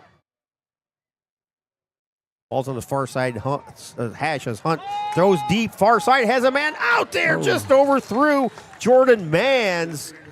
Owen Reynolds was really step for step with him. Maybe had a yard on him, but it was about 3 yards over the head of Mans. The Mans pulled away there just a little bit. It's a good thing that ball was long because he was gone if he catches it. Big third down here, guys. 3rd and 8 from the Tinora 15-yard line. Paulding 15. Or Paulding 15-yard line. Yeah. Rams get a stop here. They might get the ball back in decent field position. 2 timeouts remaining, yes. yes. Right now, 2:34 to go in the half. Really, Paulding, that's one of the few times we've seen Paulding go deep this game. Yeah. There's little short passing games, slants and flares. 3 receivers near side, 1 far side. That's a false start on like the entire near side receiver slot. Did they call timeout again? Yep, apparently. So timeout on the field. We'll keep it here. Paulding with a timeout. 2015 alumni team will be honored at the half. We'll swing down there. Logan's actually a member of that team. So Dr. AJ's taken over the camera duties temporarily. And that 2015 team had a heck of a season. They were 11-2, lost to Marion Local 34-10. I think that was the state semifinals, if I remember. Yes, it was. Which is funny, 11-2, and you're in the state semifinals. And now you go 11-2, you're still probably regionals. Yeah, your second week. Right. The playoffs. Isn't that nuts? Yeah, you're still in regionals. It really is. Too. Yeah, because what was we saying the other day about Coach Moeller from Liberty Center? He's already got 100 wins or something like that. Tonight will be his 100th win in 9 weeks. This is his 9th season. Years. Yes. Yeah. Rams only lost that season was and regular season loss was DeWassion 28-14. Here, Rams trail 6-3 to Paulding. This is a big 3rd and 8 from the Tinora 15, or the Paulding 15. Panthers Hunt in the shotgun, looks, going tuck and run, runs into his offensive lineman, and he's brought down at the 16-yard line. I think had he not hit the back of his offensive lineman, he had a little gap. Not saying he would have got the first down, but he had at least a little bit of ray of sunshine there. Yeah, I don't think Paulding's got a choice but to punt this ball. That's 4th and 7, I would say. 2:22 to go in the half, so the Rams do hold. Rams call timeout here, I would assume. I would guess that they did. I believe the Rams called a timeout. So, yes, Miss Mean Jean says timeout Tinora. So, we got a chance here. One of our fantastic sponsors, Patriot Outdoor Hunting, who sponsors our play of the game, has a upcoming hunt that they're looking for 2 youths and 2 adults.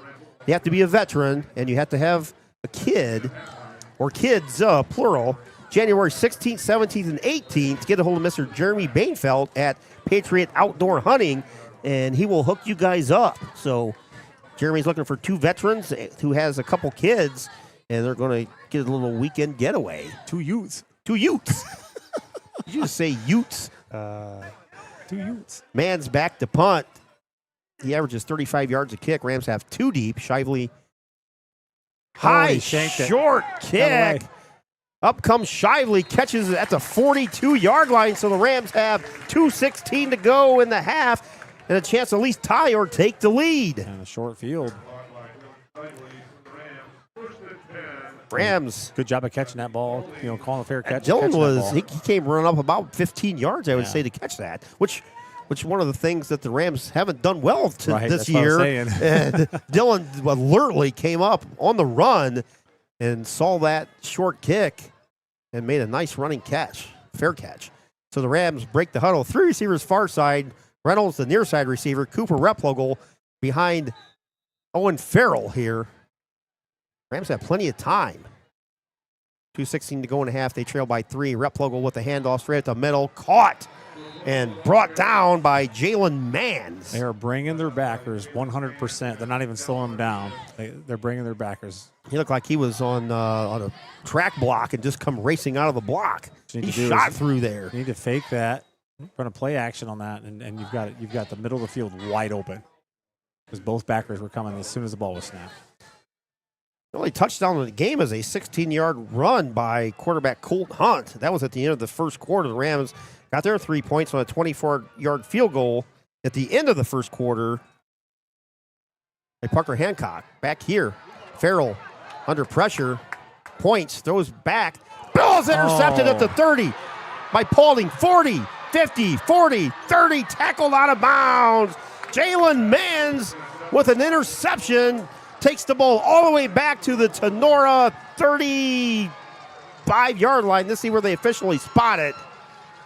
Farrell on the run, threw back across his body. Mans come out of nowhere. Shot out of a cannon, picked it off on the dead run, and took it down the far sideline to the Tinora 31-yard line officially, I believe, maybe the 30. Huge play in the game. Huge play. The Rams trying to score, maybe take the lead or tie this up. Now it's now they got to hold Paulding from taking a bigger lead before halftime. Paulding up 6-3. Paulding has 1:24 to go, and they have one timeout remaining. Ball spotted at the 30-yard line. Three receivers near side, two far side for the Panthers. Colt Hunt back there all alone. Little flare again out there. One-handed snag by Jalen Mans. Wow. Falls forward to the 25, maybe the 24, but Mans with a one-handed snag. Just stuck the paw out there and brought it back in like Randy Moss. A heck of a catch. I thought it was going to be thrown out in front of him. But it looked like. He gloved it. Gain of 6. It's 2nd and 4. Clock continues to run. We're under a minute to go. 5 receivers in set. Hunt fakes. Going to fire towards the end zone far side. Out there. Caught! Oh. Touchdown, Paulding. Jordan Mans from 24 yards out. It looked like he just took it between two Ram defenders. Yeah, the way Sheets was there, he just, I don't know how he didn't get his hand on it. It's like Mans took it away from him. Touchdown from Hunt to Jordan Mans. Sheets played a little bit too much underneath it and had to go up and didn't get up high enough to get the ball away. Paulding going for 2 again.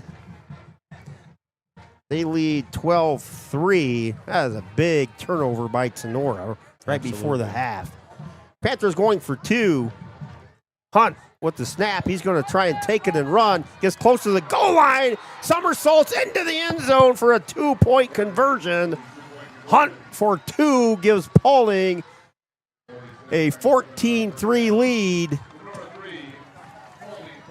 With 46 seconds to go in the half, we'll just keep it here.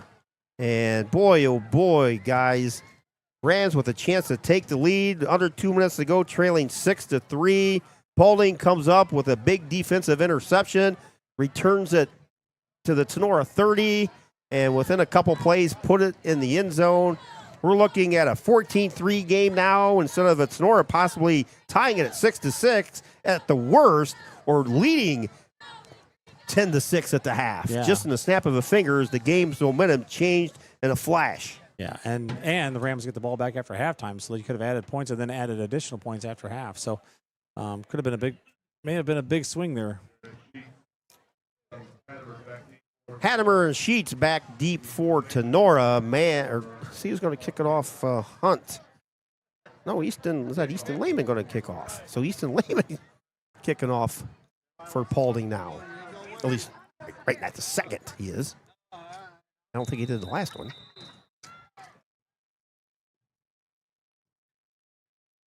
Lehman's kick rolls down to the 20.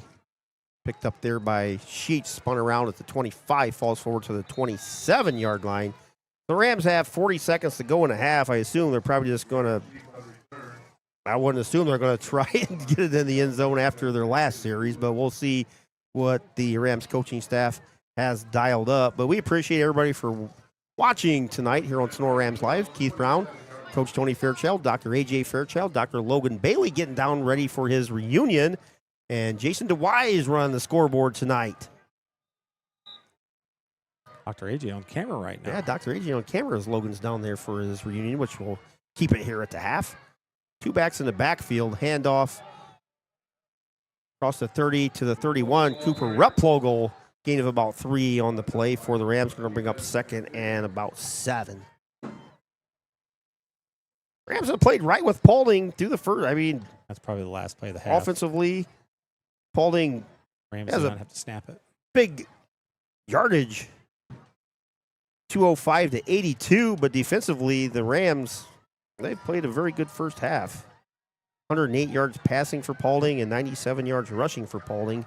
Just one big turnover.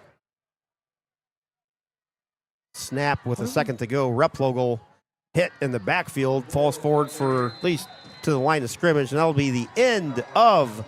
I gotta throw out my quote there, Keith. What are we doing here?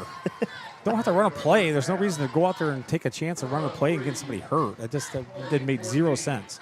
So Rams snapped the ball with 1 second to go. Replogle took the handoff with no gain on the play. So at the half, Paulding with a 14-3 lead over the Rams, but don't go anywhere. We're going to have the 2015 state team being honored here at the half. As we said, that 2015 state team finished at 11-2, made it to the state semifinals, where they're defeated by maybe a team you heard of. Oh, Marion Local, 34-10. I remember when we were down there, Marion Local was coming out of the locker room behind us, and it looked like players coming out of a clown car. They just kept coming out of the locker room, and I think they dressed about 80 kids. I don't know, just one after another. They just kept coming, which was unbelievable. But Riley Noggle was on that team, our own Logan Bailey, Brevin Rowlett. Reed Anders is down here. Reed had a heck of a career. Reed is a basketball coach. JV. Hunter Vogel was on that team. Oh, Hunter was a heck of a tight end. And Reed is a baseball assistant coach as well here. So Reed is, I think he's actually a teacher in elementary school as well. So there's only 3 guys there. Is that it? Just 3 of them? Oh.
Joining us tonight are Riley Noggle, Logan Bailey, and Reed Anders from that team.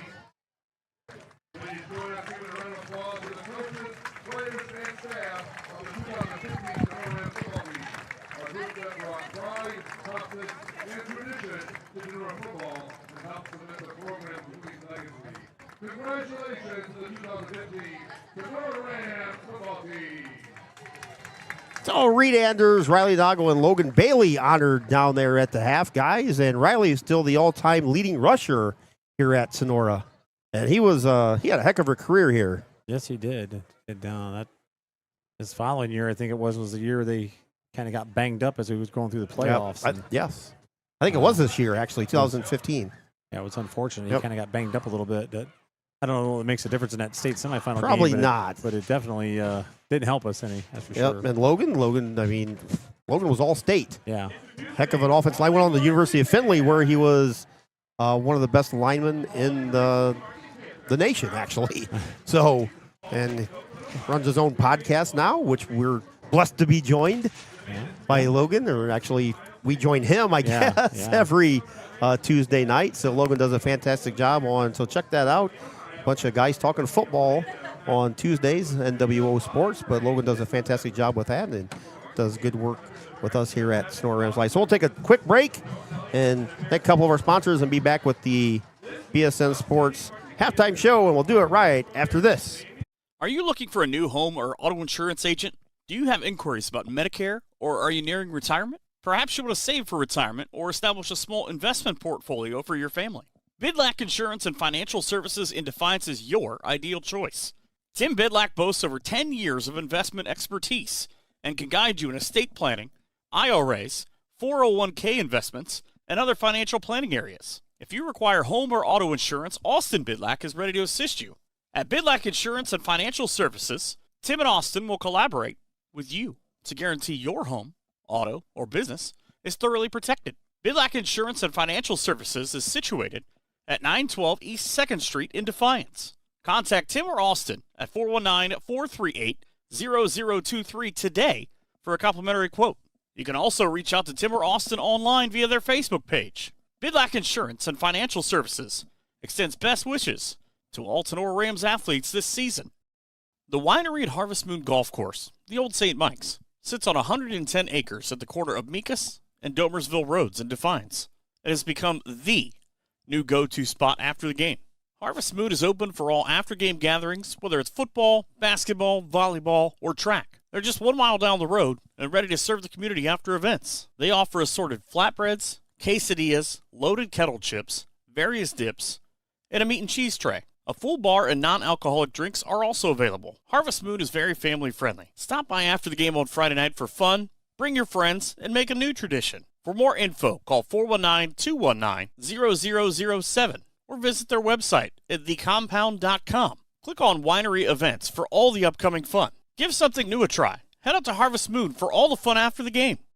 South 66 Lanes is open and ready to create memories for all ages, from kids to adults. Located at 1923 South Jefferson in Defiance, it's just a short distance from Defiance High School and the perfect place for family fun. Whether it's birthday parties or weekend family gatherings, South 66 Lanes helps those feeling nostalgic to relive their special moments. Come on in and enjoy Glow Ball Bowling or join a men or women's league today. Or savor tasty snacks, tasty pizza, cold drinks, and so much more. Invite a friend or bring the whole family down to South 66 Lanes, where we can't wait to see you knock down those pins. For reservations for your bowling party, field trip, or special event, contact South 66 Lanes at 419-769-8233 and be sure to check out their Facebook page for daily events and hours. Home of the Tinora Rams bowling team, as South 66 Lanes proudly supports the Rams.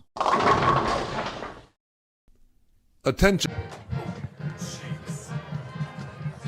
Back here at Tinora High School, Panthers with a 14-3 lead. Looking at the first half scoring here on the BSN Sports halftime show. Colton Hunt started the scoring late in the first quarter, 3:28 to go. 16-yard touchdown scamper over the right side. Had one man to beat, and he did so. Extra point was no good. Paulding with a 6-0 lead. Rams got on the board 20 seconds to go in the first quarter. Parker Hancock with a 24-yard field goal. It was 6-3.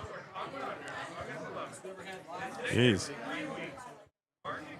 Rams got the ball back after a big third down stop with about 2.5 minutes to go inside their own 20-yard line. Panthers are forced to punt. Short punt.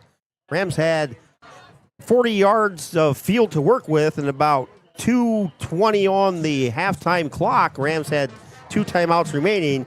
And Paulding came up with a big interception as one of the Mans brothers picked off a Owen Farrell pass and returned it about 40-45 yards down to the Tinora 30-yard line. And from there, Colt Hunt hit Jordan Mans with a 24-yard touchdown pass with 2:46 to go in the half. Panthers went for 2. Colt Hunt ran for it straight up the middle, got upended, but made it into the end zone for the 2-point conversion, and that's where we are at the half. 14-3, Paulding with the lead. First half thoughts, guys. I'll tell you what, Keith, that interception was huge. Like I said, the Rams going down, possibly maybe getting points. Even if they don't get points, you kill the half, and you get the ball back after half. So even if you come away with no points, but, man, the interception was absolutely huge, trying to force the ball in, and, it's one of those you just maybe throw away and live to play another day, but we'll see what the Rams can dial up. They're a second half team. They're only down by 11, so it's not a big deal. But they've been doing a decent job against the Paulding offense. They've kind of shut them down until right there. I mean, Paulding's been able to move the ball, but Tinora's kind of doing that bend but not break kind of defense and able to come up with a stop when they need it. But Rams got to get something going offensively. Still struggling a little bit offensively to get things moving. We're getting some catches when we need them, but other than that, not really moving. And like I said, they're bringing their backers hard on first and second down, and Cooper Replow was taking some shots. So they need to change something up there, do a play action, a little interior screen play maybe, something like that. Let those guys run right on by and then just a little interior screen and send all the receivers, all the linemen as blockers. I don't know, something different. Yeah. Other than that, we'll be an interesting second half. Looking at the total plays, Rams ran 25 plays for 83 yards, while Paulding ran 40 plays for 205 yards. Owen Farrell was 4 of 10 for just 34 yards, and that one interception where Colton Hunt was 12 of 21 for 108 yards and 1 passing touchdown and 1 rushing touchdown. Looking at the Rams, Cooper Replow had 11 carries for 28 yards, Owen Farrell 2 carries for 17 yards. Rams receiving-wise, Dylan Shively, 2 catches for 23 yards. Owen Reynolds, a catch for 10. Josh Lieb held to just 1 catch for 1 yard. And looking at Paulding, their leading rusher is Colt Hunt, 7 carries for 43 yards. And Avery Cooper has 9 carries for 31 yards. And also Blake Roanhouse, 3 carries for 23 yards. We said Cole Hunt is 12 of 21 for 108 yards. Receiving-wise, Panthers are led by Jordan Manns, 5 catches, 53 yards, and that touchdown. Also in the stat sheet, Emmett Barnes has 2 catches for 11 yards. And Jalen Manns has 2 catches for 15. Blake Roanhouse is held to just 1 catch for 4 yards. And also out of the backfield, Avery Cooper has a catch for 4 yards. So we'll be back in about 10 minutes. But at the half, Paulding 14, Tinora 3 on your Drop Zone Pizzeria scoreboard. We're going to thank our fantastic sponsors, and we'll be back right after we thank those sponsors in about 12 minutes. Attention, Defiance area farmers. Are you looking for top-notch crop insurance to protect your hard work and your livelihood? Hall Crop Insurance is here to help. Whether you're planting, harvesting, or just planning for the future, the dedicated team at Hall Crop Insurance takes pride in providing excellent service and the personal care farmers just like you deserve.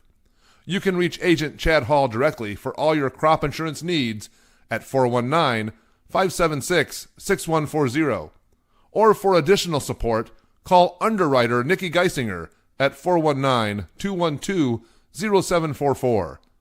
If you need assistance or have any questions about your policy, don't hesitate to give Chad or Nikki a call at Hall Crop Insurance. Hall Crop Insurance sends its very best wishes to all the Tinora teams for a successful season. Are you ready to find your dream home in Northwest Ohio? Or maybe you're looking to sell and get the best value for your property? Then you need to call Matt Yost of RE/MAX Realty in Defiance. For more than 20 years, Matt has been the #1 sales agent in Defiance, consistently helping his clients achieve their real estate goals. A 6-time winner of the prestigious RE/MAX Platinum Club Award, Matt has proven his dedication to buyers and sellers alike. With 23 years of experience serving Napoleon and Bryan, as well as Paulding and Defiance counties, Matt Yost knows the market inside and out, and he's ready to put his expertise to work for you to make your property search or sale a smooth and successful one. Don't settle for less. Contact a leading agent in the area. Call Matt Yost at RE/MAX Realty at 419-784-3070 or reach him directly at 419-438-0790 and let Matt help make your next move a success. Looking for a law firm you can trust? Wiener, Hill & Weber has been providing exceptional legal services in Defiance and Northwest Ohio since 1965. With a strong reputation for integrity, advocacy, and understanding, We are dedicated to serving you and your legal needs, whether it's personal, business, or anything in between.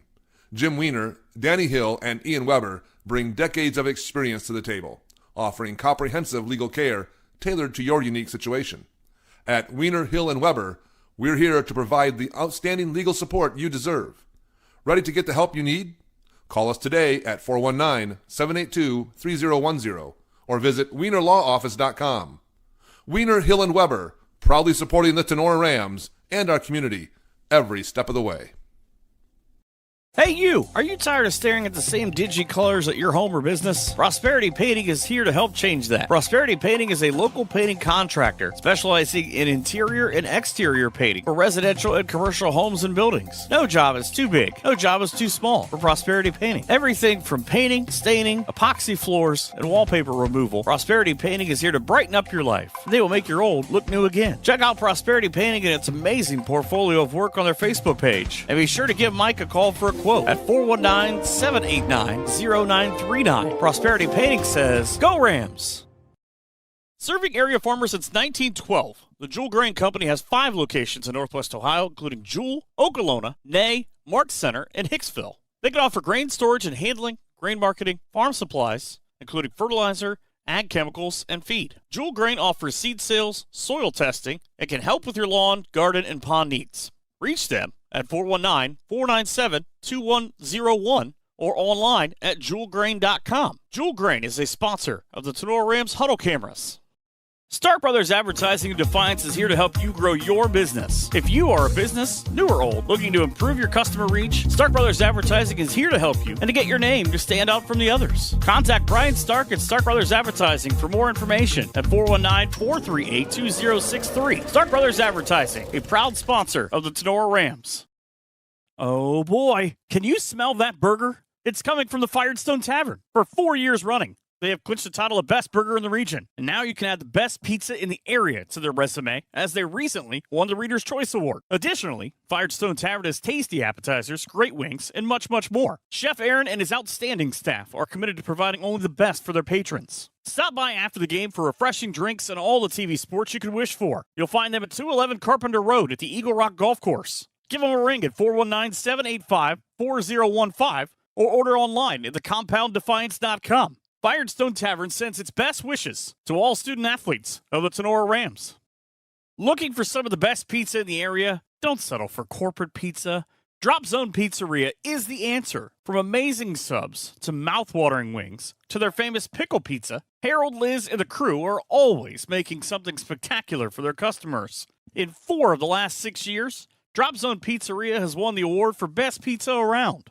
Drop on into Drop Zone Pizzeria's 2 locations, in downtown Ayersville at 13995 Fruit Ridge Road or at 301 South Defiance Street in downtown Stryker, and find out for yourself. Order by calling Ayersville at 419-395-2525 or Stryker at 419-990-2525. Ordering is also available at toasttab.com. Be sure to visit the Drop Zone Pizzeria on Facebook. The Drop Zone Pizzeria says, Go Rams! Signs Excavating of Defiance, Ohio offers a variety of excavating and trucking services. Signs Excavating has a full offering of excavation and trucking services, including stone hauling, trenching, demolition, land clearing, and drainage work. Signs Trucking Service can also assist in any heavy-duty equipment hauling needs. Located at 2147 State Route 66 North, Signs Excavating has been family-owned and operated since 1999. Contact them online at signsexcavating.com or on Signs Excavating on Facebook. Brad and Josh at Signs Excavating say, Let's go, Rams! Looking to buy or sell property in Ohio or Michigan? Then you need to talk to Kenton McQuillan from Mossy Oak Properties at Bauer Realty and Auctions. Kenton grew up right here in the Black Swamp region, giving him an unparalleled understanding of Northwest and Central Ohio. Kenton is licensed in both Ohio and Michigan, so you can trust that he has you covered. Whether it's ranch land, prime farmland, timberland, or that perfect residential property, Kenton McQuillan is ready to help you find exactly what you're looking for. He's passionate about connecting people with the perfect property. Don't wait. Give Kenton McQuillan a call today at 419-576-2978. That's 419-576-2978. And Kenton says to all the Rams out there, Go Rams! Okolona Tavern, located in downtown Okolona, is the home of the famous Okie Tavern wings. Stop in after the game and get some delicious wings, burgers, fries, onion rings, and enjoy an ice cold beverage while talking about the game. Hours of operation are Tuesday to Sunday, opening at 4 p.m. Check out the Okolona Tavern on Facebook for a menu before you head out. Mexican food specials every Thursday and Sunday. The Okolona Tavern, a proud supporter of the Tinora Rams. Your trusted pool and spa specialists in Northwest Ohio are Defiance Water Recreation. They are your all-in-one destination for pools, spas, and water care solutions in the region. With over 44 years of experience, they offer top-quality in-ground pool installations, expert maintenance services, and a full selection of pool and spa supplies to keep your water crystal clear all year long. They offer custom in-ground pools, above-ground pools, hot tubs, and spas, along with complimentary professional water testing to ensure a cleaner, healthier pool and spa. Located at 1495 Ralston Avenue in Defiance. Stop by and see Brent and Julie Signs and their excellent team. For more information, give them a call, 419-782-2618. Defiance Water Recreation says, let's go Rams! Brothers Tacos dedicates itself to working closely with their family to deliver to your family the best authentic Mexican cuisine to Defiance and the surrounding areas. As a family-owned catering business and pop-up food vendor, their mission is to make you and your guests feel like family no matter the location or event. They cater to weddings, graduations, and small gatherings. Check out their Facebook page or contact them today by calling or texting 567-344-0055. Brothers Tacos looks forward to sharing their delicious food with you. Looking for an auto body shop with highly skilled technicians and the most advanced equipment in the industry? Then Bat Stevens Body Shop is the right place for you. Bat Stevens will provide you with fine workmanship at a fair price. Our skilled professionals are committed to providing a quality and safe repair on every job like your life depends on it, because it truly does. Bat Stevens is an I-CAR Gold Class Collision Repair Shop, ASE Blue Seal of Excellence business, and the area's #1 body shop voted on by Crescent News readers. Located in downtown Jewell, Ohio. Give us a call today at 419-497-3111 to schedule your free estimate today. Bat Stevens Body Shop says good luck to all Tinora Ram athletic teams, and go Rams. Clubhouse Pizza in Nay is your small-town alternative for happy food at a happy place. Featuring one of the area's best pizzas, Clubhouse Pizza in Nay will not disappoint. Wing Wednesdays, buffets on Thursday, happy hour on Friday. That's just a few of the things Clubhouse Pizza in Nay has for specials. Stop out after the game for amazing food, great drinks, and an awesome atmosphere. Hours of operation are Wednesday through Saturday, 11 a.m. to 2 p.m. and 4 p.m. to 9 p.m. Or order some takeout at 419-658-2720. Come by for a visit at 210 East Main Street in Nay, or check them out on Facebook at Clubhouse Pizza Nay. Rachel and Jason Gilliam and the great staff at Clubhouse Pizza Nay are proud supporters of the Rams. Marco's Pizza in Defiance offers authentic Italian pizza made with fresh ingredients and bold flavors. Marco's prepares their pizza using dough made daily with a special 3-cheese blend and their original sauce recipe. Pizza bowls, salads, wings, bread, desserts, and catering services are also available from Marco's Pizza in Defiance. Check out their hot deal special online, located at 900 North Clinton Street in Defiance. Give them a call, 419-784-1555. Order online at marcos.com. Marco's Pizza, a proud sponsor of the Tinora Rams. The Tinora Rams Athletic Boosters is a proud sponsor of Tinora Sports and Tinora Rams Live. The Athletic Boosters is a non-profit organization that supports Tinora athletes, coaches, and athletic facilities. The Boosters' support is shown in many ways, including volunteering time, raising money, and contributing funds to better enhance the team or the organization's performance. Yearly and lifetime memberships are available. Visit them on Facebook at Tinora Athletic Boosters. Back at Justin F. Caressel Stadium here, Paulding with a 14-3 advantage over the Tinora Rams on your BSN Sports halftime show. Recap the first half scoring. Colt Hunt with a 16-yard touchdown run at 3:28 left in the first quarter. Extra point was no good. Rams got on the board with 20 seconds left in the first quarter. A 24-yard field goal by Parker Hancock made it 6-3. And it was like that all the way to about 2 minutes and 40 seconds left in the half, or actually 46 seconds left in the half. My apologies, I can't read my own scribbles. 46 seconds left in the half, where Jordan Manns hauled in a 24-yard touchdown pass from Colt Hunt. Extra point was good as Hunt ran it in for the 2, and it's 14-3. Rams had a 6-3 deficit with about 2 minutes and 20 seconds to go, and had the ball at the Paulding 40. And a big interception by the Panthers secondary, and Jordan Mans took it the other way about 40, 45 yards all the way down to the Tinora 30-yard line, and another couple plays later, Panthers put the ball in the end zone with a huge swing of momentum in this 14-3 league. Again, Patriot Outdoor Hunting has a youth hunt lined up January 16th, 17th, and 18th. So any veteran that has any kids that would like to go on a outdoor adventure, get a hold of Mr. Jeremy Bainfeld at Patriot Outdoor Hunting, and Jeremy will take care of you guys. So get a hold of Jeremy at Patriot Outdoor Hunting, who sponsors our play of the game. Jeremy does a fantastic job in his assistance of veterans over the past decade or so to help them just cope in a way. Hey, you're just going to go get away. We're going to go hunting for a weekend, and let's just go have a good time for a guy's weekend away. So get a hold of Jeremy if you guys are interested in anything like that. Again, thanks to all of our game day workers this season. Our athletic director, Mr. Jake Ezek, does a fantastic job here. Butch Coy on the custodial side, our announcer Gene Sugg, scoreboard operator Ted Pinner, and Chris Jenny. Our sponsor, Mr. John Sudam, our chain gang, Jay Hornish, Eric Leonard, Jake Alt, Sean Hammond, and Jake Hoshak. Ticket takers, Charlene Liska, Shelley Rittenhouse, Jessica Fleetwood, Chris Whittick, Tina Krebs, and Denise Rumball do a fantastic job here on our home nights here during the fall. Then we honor the 2015 team at the half. Our own Logan Bailey was a member of that team that went 11-2, captured a GMC title. Rams will get the ball to start the third quarter here, trailing 14-3. Paulding will kick off, going left to right in the white jerseys with the maroon numbers and black trim, with the maroon helmets and the black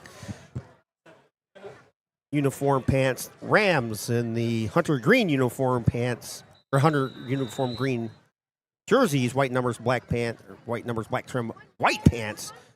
Little squib kickoff hits one of the Rams up, man, and it's recovered by Paulding at the 40-yard line. And that is not the way the Rams wanted to start the second half. No. That kick was recovered by Paulding. I believe by number 12, Nick Bauman for the Panthers. But, man, oh, man, we were talking about how Tinora is a second-half team, but you got to help yourself out here and recover that one. Yeah, you knew what was new. You know, they squibbed the other two. They didn't really kick them.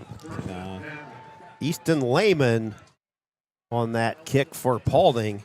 So the Panthers basically get the ball to start the second half. We'll have first and 10 from the Tinora 40-yard line. It's just like a good return. Roanhouse in the backfield again.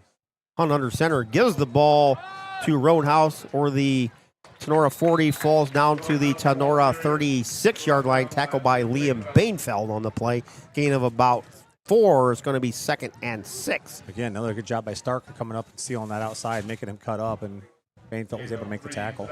I'll tell you what, though, with Blake Roanhouse only weighing $168, he runs like he's 210 pounds back there in the backfield. Got a little hitch in his Roanhouse he does. limping, going checking out, and Emmett Barnes checks in.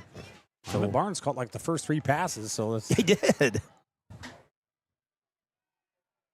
2nd and 6, just underway here in the third quarter, Paulding with a 14-3 lead over Tinora. Hunt with the shotgun, fires it far side, has a man all alone out there. With the catch is Jordan Mans, makes a man miss. Oh, it's 10, blindside block. 5, touchdown. they didn't Paulding even call it. from 37 yards out. Hunt to Mans. And the my Panthers goodness. have exploded for a 20-3 lead. There was a blindside block there. It should have been penalized on Paulding. Plus, it was way behind the play. Definitely should have been called right there. Oh, yeah. Way behind the play on Reynolds. Reynolds just got lit up from behind. 11:01 to go here in the third. The Panthers explode right out of the gate with a 20-3 lead. Extra point is coming up. Paulding again will go for 2. They have 2 backs in the backfield. That was Roanhouse taking a snap. Handoff over the left side. Jalen Mans takes it in for 2. So Paulding with a 22-3 lead with 11:01 to go in the third quarter. We'll take a break and be back right after this on your Drop Zone Pizzeria scoreboard. Has life gotten too busy for lawn care? Are you tired of seeing weeds and dandelions in your front yard? We have the answer for you. Straight Line Outdoor Servicing will take that burden of weekly lawn care off of your shoulders. If you're looking for routine lawn maintenance in the spring, summer, or fall, or need help just getting your lawn back in shape, we have the expertise and tools to get that job done right. From simple mowing to landscaping, into the winter months of business lot snow plowing, Straight Line Outdoor is here for whatever your outdoor needs. Current customer Tiffany says, "They always do a great job fertilizing my yard. Easy payment and a fast response time. I highly recommend them. They'll make your life easy and your yard pretty." Get your lawn and landscaping back in order. Give Straight Line Outdoor a call at 419-576-2663 or visit their website at Straight. And just like that, the Panthers strike like a lightning bolt, have a 22-3 advantage. Right back where we were about 90 seconds ago, Easton Lehman has the ball teed up at the 40 for Paulding. Lehman this time short end over and kick, hits it about the 22, picked up by Sheets, across the 25, tries to bounce it outside, maybe gets to the 30-yard line, so the Rams will start off in their official first possession here of the half at their own 30-yard line. Two big plays in the game, guys, an interception. And about 2 minutes, with about 2 minutes to go in the half, and then the second half kickoff. 2 minutes of football, more than 2 minutes. Right, not even time, that, right. Well, 90 seconds of football. Yeah. Have changed the complex of this game. Yeah, First and 10 Tinora from their own 29-yard line. Two receivers far side, one near side, one back in the backfield. Handoff goes to Cooper Replogle straight ahead, and he is hit by a slew of Panthers led by Jalen Manns. Yeah, Jalen Manns just walked up to the line of scrimmage, and he was ready to go as soon as the snap was. And what does he do? He splits that A gap and is able to make the tackle for loss. Again, they just let him pretty much roam out there and blitz him from all over and just let him go make plays and be the athlete that he is. Tenora's got to do something to key in on that. It's just like a caged tiger. He's bouncing back and forth and reading the gaps, and he takes off. Also about a half yard, 2nd and 11, we'll call it. Rams going right to left here. Farrell with a quick throw over to the far sidelines through the hands of Dylan Shively. Passes incomplete as it heads into the Panthers bench area. It's going to be 3rd and long, 3rd and 11 for the Tinora offense. So the Rams just look out of sync now. All of a sudden, they were doing so well in the first half, trying to make things work, and was able to move the ball, but now we just look so far out of sync. In about the last few possessions from Paulding, I mean, you look back at the Blake Roanhouse interception that turned into points. You look at the little squib kick that turned into points again, and just kind of drained the energy out of the Rams at this point. 3 receivers near side, 1 far side. Replogle behind Farrell. Farrell straight back drop, throws a slant over the middle. Caught by Lieb at the 40. That's going to be close to a first down, depending on where they mark it. Lieb. Jeez, he's marking him clear back where he got tackled. Oh, boy. Not giving him forward progress at all. Whoa, that's not even close. He caught the ball at the 40. They spotted it to 36. Wow. Coach Becker is not happy. I don't blame him. That is nowhere close. Yeah, you don't get forward progress in high school, or he caught the ball close to the 40. Yeah, 39. 39 at least. And they're actually marking a yard short of where he landed even. He landed at the 38. Wow. So it's 4th down for Tinora, 4th and 2. They're going to, they lined up like they're going to go for it, but they're going to kick. Hancock back deep. Parker with a high booming kick. Fair catch back at the 29-yard line by Paulding and Blake Roanhouse. So the Panthers will have their second possession with 9:16 to go in the third quarter. Paulding leads 22-3. Rams got a guy down. I can't tell who it is. Down at about the 35, 36-yard line. Coach Becker heading out there to check along with Rams trainer Emily Volmar. Can't see a number. Looks like one of the Rams offensive linemen. Dryden? It might be White. Is that Drayden White? Yeah, it looks like it's Dryden. I'm just thinking of the other 60s that. Might be Drayden White. I remember he had the white tape on his, it might be Drayden White. So 9:16 to go here in the third quarter. Paulding with really 3 game-changing plays with a 22-3 lead. We'll get a chance here to check some out-of-area scores. Napoleon and Fremont Ross scoreless in the fourth. I saw that 0-0. Salina 24, Ottawa Glandorf 14, Lipsick 30, Arlington nothing, Delta 28, Evergreen 6, Fairview 9. This is kind of a shocker, really. Fairview 9, Wayne Trace 7. Those flashing lights over there, Wayne Trace, I'm telling you. Defiance 13, Bath 12. Defiance needs this game to keep their playoff hopes alive. Archibald 16, Bryan 7. Paulding 22, Tinora 3. That's our score here. Edgerton 35, Hicksville nothing. Third quarter score at the half. Patrick Henry 41, Swanton nothing. Shawnee 17, Van Wert 10. That's at the half. Montpelier 28, North Central 20 at the half. Columbus Grove 26. Lima Central Catholic 13 at the half. Liberty Center 42, Wauseon nothing. That's the second quarter score. Obviously, it's probably halftime or third quarter there. Ottawa Hills 21, Erie Mason nothing. Bluffton 31, Allen East 13, and Ayersville 6.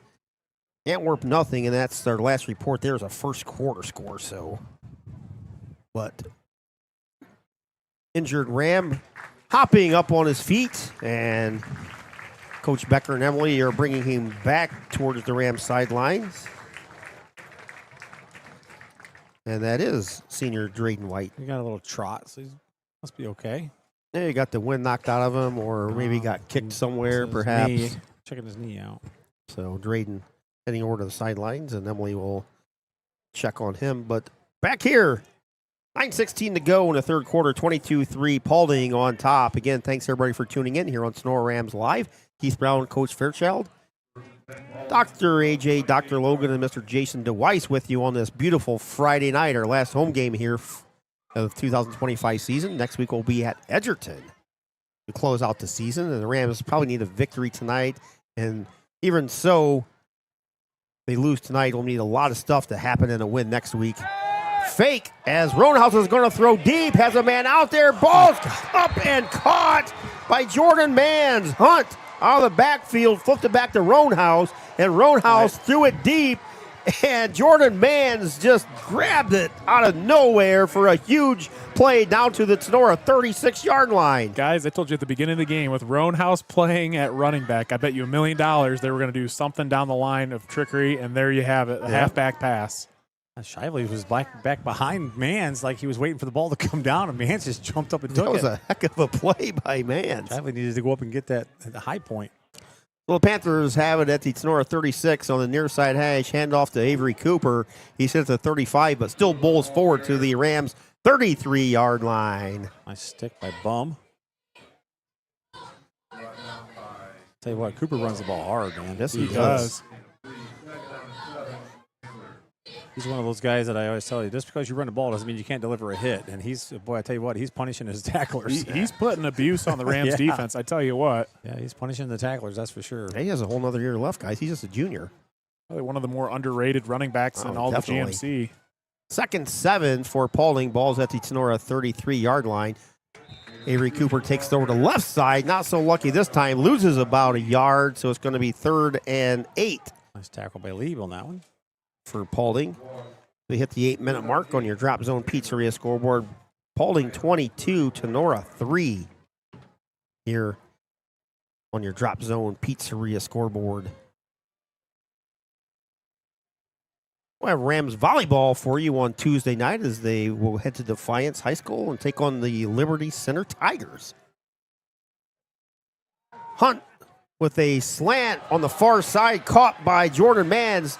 Spins at the 30, down to the 25-20 inside the Tinora 20-yard line. Forced out at about the 15, 16, or did he step out of bounds at the 20? He must have stepped out at the 20. That's where they're going to spot it. Just a beautiful move there by Jordan Mans. I mean, that was showing off total athleticism, put on the spin cycle, and was able to pick up an extra 5-10 yards. Spotted officially at the Tinora 20. Balls on the far side hash. All receivers on the far side. Hunt. Fake handoff, takes it over the right side, gets down to the Tinora 8-yard line where he is tackled there. Going to be about 2 or 3 yards short of a first down. It's going to be 2nd and 3 I got to call out Grady Stark again. For somebody who hasn't been playing much, he sure is playing well tonight. Rams have a nice young secondary core. And Garrett Sheets and Liam Bainfeld and Grady, so you said, Coach, Grady Stark getting a lot of playing time tonight. Playing very well. Yeah. Officially a first down, first and goal. Paulding pitch goes to Jordan Mans over the left side. He slips at about the 9 and is tackled there for a gain of about 1.5. Going to bring up second and goal for the Paulding Panthers from the Tinora 9-yard line as we are under the 7-minute mark here in the third quarter. 22-3, Paulding with the lead. Yeah, I really like this offense from Paulding. Very diverse. It's hard to stop. They move a lot of their athletes around on the field, so it's hard to key in on what they're going to run each and every time. 3 receivers near side, 1 far side, handoff to Cooper, straight up the middle. Hit at the 6, falls forward to about the 5-yard line. It's going to be third and goal from the Tinora, see where they spot it, 6-yard line. Yeah, Logan, they share the wealth. They spread it around. Everybody's getting the carries. And well, it's just like at the beginning of the game we saw. They're getting Easton, or who was it, Easton Lehman? Yes. Involved? No, it was... I think it was Easton Lehman. No, it was Emmett Barnes. Was that's first, right. Yeah. Oh, yeah, that's right. Yep, Emmett Barnes, I think he had the first 3 receptions of the game, which Yeah. I don't think any of us saw coming. So, third and goal, Paulding from the Rams 6. 4 receivers in set. Hunt under pressure is going to tuck it and run. He's at the 5 into the end zone for a 7-yard touchdown for Paulding. Panthers taking control of the game with a 28-3 lead, 5:42 to go in the third. again, another pass play that kind of breaks down, and Hunt has a lot of room to run on the right side of the field, breaks it off the edge of the offensive line, and sees a lot of green grass and is able to walk in for a touchdown. That is the second touchdown run for Colt Hunt tonight. First one was from 16, this from 7. Again, Paulding appears to be going for the 2-point conversion. They send Jalen Mans far, Jordan Mans near, Avery Cooper in the backfield. Cooper. Quarterback keeper. Actually, Hunt with a nice fake. Hunt takes it over the right side for the 2-point conversion. Second successful conversion on Hunt running it in. It's now 30-3. Paulding with the lead. We'll take a break and be back right after this timeout here on Tinora Rams Live. Maumee Valley Title Agency of Defiance has been providing seamless and transparent real estate closings in Northwest Ohio for 30 years. From contract to closing, their experienced team of attorneys and title agents work with lenders, businesses, and individuals to meet their real estate needs. Maumee Valley Title Agency proudly serves Defiance, Fulton, Henry, Paulding, Putnam, and Williams counties. Call the office today at 419-782-3334, Monday through Friday from 8 a.m. to 5 p.m., or visit them online at MaumeeTitle.com. Maumee Valley Title Agency of Defiance wishes all Tinora Rams athletes the best this season. Optimal Performance Fitness stands apart from typical gyms. At OPF, you're not just buying access to a treadmill.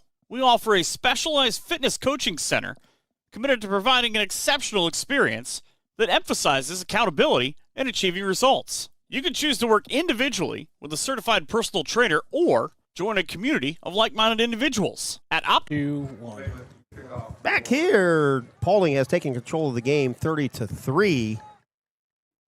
Interesting college score we'll get to here in a second. Kickoff by Paulding, another line drive kick. Whoa. Gets through the Rams all the way back to the 12. Tinora just falls on it. Another one of those kicks that we saw to start the second half, just ricochets off a couple players. Doug Hattemer back there to recover it for Tinora, so the Rams will start deep in their own territory. But that's a half, guys. Louisville leading Miami. The Hurricanes trailing by 4. Hurricanes is the number 2 team in the country right now. That's right. I forgot they were playing on a Friday night. Yes. Wish that game would have started a little bit later. But yeah, but Keith, going back to that kick, Paulding's been kicking the ball like you see in the NFL now, where they kind of do a little bit of a squib kick and kick it in the zone, and it just bounces all over the area, and it's very hard for the kick return team to get a handle of it. So the Rams starting deep in their own territory. Yeah, really deep at about their own 11. Farrell throws it out here to Reynolds. Reynolds with the catch. Taken down to close to the 20-yard line. I think this is the second catch for Owen tonight. Yeah. Paulding has completely taken him and Josh Lieb out of the game. Overall yardage, the Rams, I think they finally went over 100 yards there tonight. Paulding at 320. Rams need to do something and do something quick. Otherwise, going to get out of hand here. 2nd and 2, handoff goes to Cooper. Replogle up the middle. He's going to be hit at the 20, falls forward to the 21. He's going to be about a yard short of a first down. Probably 4-down territory for the Rams here, trailing 30-3, middle of the third quarter. Yeah, I mean, it's go time. I mean, you're getting late in this game. You got to continue to convert and do whatever it takes to continue to push the ball down the field. Paulding's going to be a team that, you're down by 27 points. It's going to be hard to dig into that lead. 3rd and short. Rams are going to throw for it out of the backfield. Caught by Garrett Sheets. No, actually, it's Josh Lieb. Lieb comes up limping. Josh is getting banged up here tonight. He hobbles his way back to the huddle. Coach Kelly snags him and says, take a play off. So Josh comes back, goes down on one knee at the 30. Over there, Coach Becker immediately jumps down to check on Josh. Coach Becker says, go sit down, young man. So Lieb comes over and will take a seat on the Rams sideline here for a couple plays. Not sure what happened. Emily over there to check on Josh. Not sure if maybe he took a foot to the shin or something. That's kind of what it looked like. Paulding bringing the house on that play. That was enough for a first down, but on the handoff to Replogle, he loses about 4 yards. You can bring the house, but we got to get a body on somebody. Yeah, we ran that run play to the right side there. Paulding had pressure off that outside edge, pressure up the middle. There's absolutely nowhere to go. Defiant still leading Bath 21-18. Yeah, that's something you got to see. And Michigan got burned on that because they're a very aggressive defense. I'd like to see Tinora maybe dropping some screens here and there. 2nd and long, 2nd and 14 for the Rams. Farrell throws a slant. Somehow it was caught by Dylan Shively. I thought it was actually intercepted. So did I. Shively took it away from him. And Shively snagged it from the Panthers defender. Yeah, number 11 for Paulding. I don't have him on the roster here, but I think he had possession of it in his hands. He did. Shively ripped it right out. It away. Wow. And we don't have a number 11, unfortunately. Nice play by Dylan. It'll be 3rd and 2 for the Rams offense from their own 38-yard line. Approaching the 3-minute mark here in the third quarter. Paulding in complete control, 30-3. Replogle with a handoff, and he's hitting the backfield. Shoestring tackle there by Jalen Mans, and that's a loss on the play of about 3. It's going to be 4th and 4. Well, they actually not as quite as much yardage loss as what initially thought. Maybe lost a yard. Paulding's keyed in right now to Tenora's offense. They keep dropping in runs, and Paulding's sitting back, blitzing 7 guys, and they're just licking their chops. They're running guys up to the line of scrimmage, and they're teeing off on Tinora right now. That's, again, where I said you got to drop in a screen here or there. You got to keep them honest. A hard count, we haven't seen them go a hard count for a while either, but that's not going to help the case for the offense if you're not throwing any curveballs for the defense. So Rams decided to punt on this 4th and 3. Parker Hancock with the kick in, somehow got it away. Hits at the 30, rolls to the 20, picked up by Roadhouse at the 17. He loses it out of bounds. Roadhouse wants to make a move on the numbers at about the 20, and the ball in his arm swing just went flying out of bounds into the Rams sideline. Stayed in bounds. Guslar was all over it. He was right there on top of it. He was ready to pounce on it. Yeah, just went on the bounds on him. Looks like Lieb twisted his ankle. He's down there wrapping it up, so... Guys, in a game like this, with as close as that ball was to getting blocked, I'd like to see maybe a little bit of acting out of Parker, to really sell getting kind of hit and try to play something. I mean, extend the drive and get things going. But another solid punt out of Parker, though. Yeah, Parker's done a great solid job here absolutely. So Paulding takes over, 2:20 to go in the third, leading him by 27, 30-3. 1st and 10 from the Paulding 22. Avery Cooper with a handoff, blasts it to the Tinora 25-yard line. I think Parker Hancock in there, one of the early ones, but Avery Cooper is a running back that if you're the first guy to the tackle, you're not going to be bringing him down alone. You need some help, that's for sure. We've seen here tonight. 2nd and 7 for the Paulding offense as we hit the 2-minute mark here on your Drop Zone Pizzeria scoreboard in the third quarter. Panthers have the game in hand currently, leading by 27. Pass out in the flat, caught out there by Jordan Mans. He breaks away, 40, 50. Nobody's going to catch him. 30, 20, 10, touchdown, Jordan Mans, 75 yards. Wow. They're trying to strip the ball away, Keith, instead of bringing him down, and he pulled away from it and took off. Trying to strip it and trying to tackle up high and grab the jersey. And again, the Mans brothers, they are athletes, and again, he makes you pay for it. He said nobody's going to catch him. I tell you what, Scheninger was closing the gap quick. Just ran out of time. Scheninger's fast. Holy moly. So Jordan was him quick. His third touchdown tonight, and Paulding with a 36-3 lead, and that will... Unbelievable. I can't believe he's got 3 touchdown receptions of the night. That will start the running clock for us here with 1:14 to go in the third. He was just like, this kid run track, I'm assuming? Wow. Jordan and Jalen, I assume both of them do. They play basketball, too. Yeah, they're great basketball, as we saw last year. And Roanhouse, too. Yes. Hunt with the fake handoff as Paulding goes for 2. The pass into the end zone for the 2-point conversion intended for Roanhouse falls incomplete. So with 45 seconds to go and the winding clock here in the third quarter, it is 36-3. So after the kickoff, the clock will continue to run. So we'll take a tiny break and be back right after this on your Drop Zone Pizzeria scoreboard. You tired of losing money on your 401k or other retirement accounts? Well, you're not alone. Do what many area residents have done and call Postoma Insurance and Investments. With safe money strategies offered to you by PI&I, you can still have the benefits of market earnings without the risk of taking market loss. Sound too good to be true? Give us a call, and with experienced agents at PI&I will work with you to understand how you can do just that.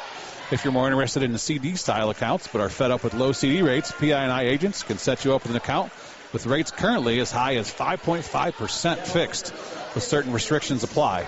Call us today at 419-782-2500 to help you set up a plan that meets your investment goals. That's 782-2500. Postoma Insurance and Investments, protecting everything you've worked for. Weber Materials and Weber Building Materials are dedicated to fulfilling all of your building supply needs. Weber Materials is a prominent regional supplier and distributor of Thank you, Coach Barton, for sending us number 11 is Mick Boffman, and number 12 is Jason Mans. Thank you, Coach, for getting us that information. Here on the kickoff comes Scheninger on the return. Scheninger gets it close to the 40.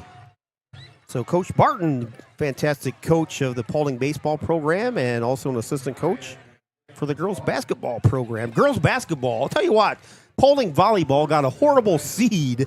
They had a really good volleyball team and they were ousted in the first round yesterday, but the girls have nothing to be proud of. They were a fantastic group over there. Gave Tinora a tough 4 sets a week ago, but the Paulding girls basketball team, they're going to be somebody to look out for. So thank you, Coach Barton, for that information. Matt and has a fantastic basketball program over there. Pass out of the backfield to Cooper Replogle, catches at 35, gets over the 40 to the 42-yard line. Gain of 3 on the play. It's going to be 2nd and 7. And that'll be the end of the third quarter. All Panthers here since about 2 minutes to go in the half. 36-3 Panthers. We'll be back after this on your Drop Zone Pizzeria scoreboard. Weber Materials and Weber Building Materials are dedicated to fulfilling all of your building supply needs. Weber Materials is a prominent regional supplier and distributor of aggregate materials for construction projects. We take pride in our high-quality work and our commitment to our roots. We also highly value you, our customer. Our goal is to deliver top-quality aggregates safely and efficiently to our trusted clients, whom we consider friends. For a quote or more details, contact Weber Materials at 419-394-8870 or visit webermaterials.com. Kevin Weber, owner of Weber Materials and a proud Tinora alum, says, "Go Rams!" For over 65 years, McCarthy's in Defiance, Ohio has been here to help with your power sports needs. At McCarthy's, you'll find motorcycles, ATVs, side-by-sides, and power sports gear from industry leaders like Honda, Kawasaki, and other trusted brands. We offer Honda motorcycles, ATVs, and generators as well as Kawasaki motorcycles, ATVs, side-by-sides, and jet skis. Head on over to our Facebook page to stay informed about our specials and promotions, and be sure to explore our current inventory. Shirt cannon time with Mr. Mark Jordan. Third down for the Rams. Farrell back to pass. Under pressure. Gets out of the first conundrum and then throws it out of bounds into the sidelines intended for Owen Reynolds. But our assistant here to the athletic director, Mr. Mark Jordan, with the shirt cannon here in between quarters, guys. It's a fan fave here. Yeah, the thing like I said before, he just shoot. I think he shot one over top of the bleachers here. Yeah, I think he did. So, shout out to Mark a couple weeks ago. Logan wasn't here. He's on his game at Wauseon and asked Mark, hey, you want to do a post-game interview? And he's like, sure, I'll go do her. So on the fly, Mark went down and actually didn't do a bad job on that interview. So here it's 3rd down and 7 for the Rams. So we're going from left to right. Catch, pass Shively over the middle to Dylan Shively. Diving catch at the Paulding 45-yard line. Enough for a Hall crop insurance first down. Nice job by Shively. The concentration to come up with it. The ball thrown a little bit low there by Farrell, but definitely catchable and able to pick up the first down. Keep the markers moving.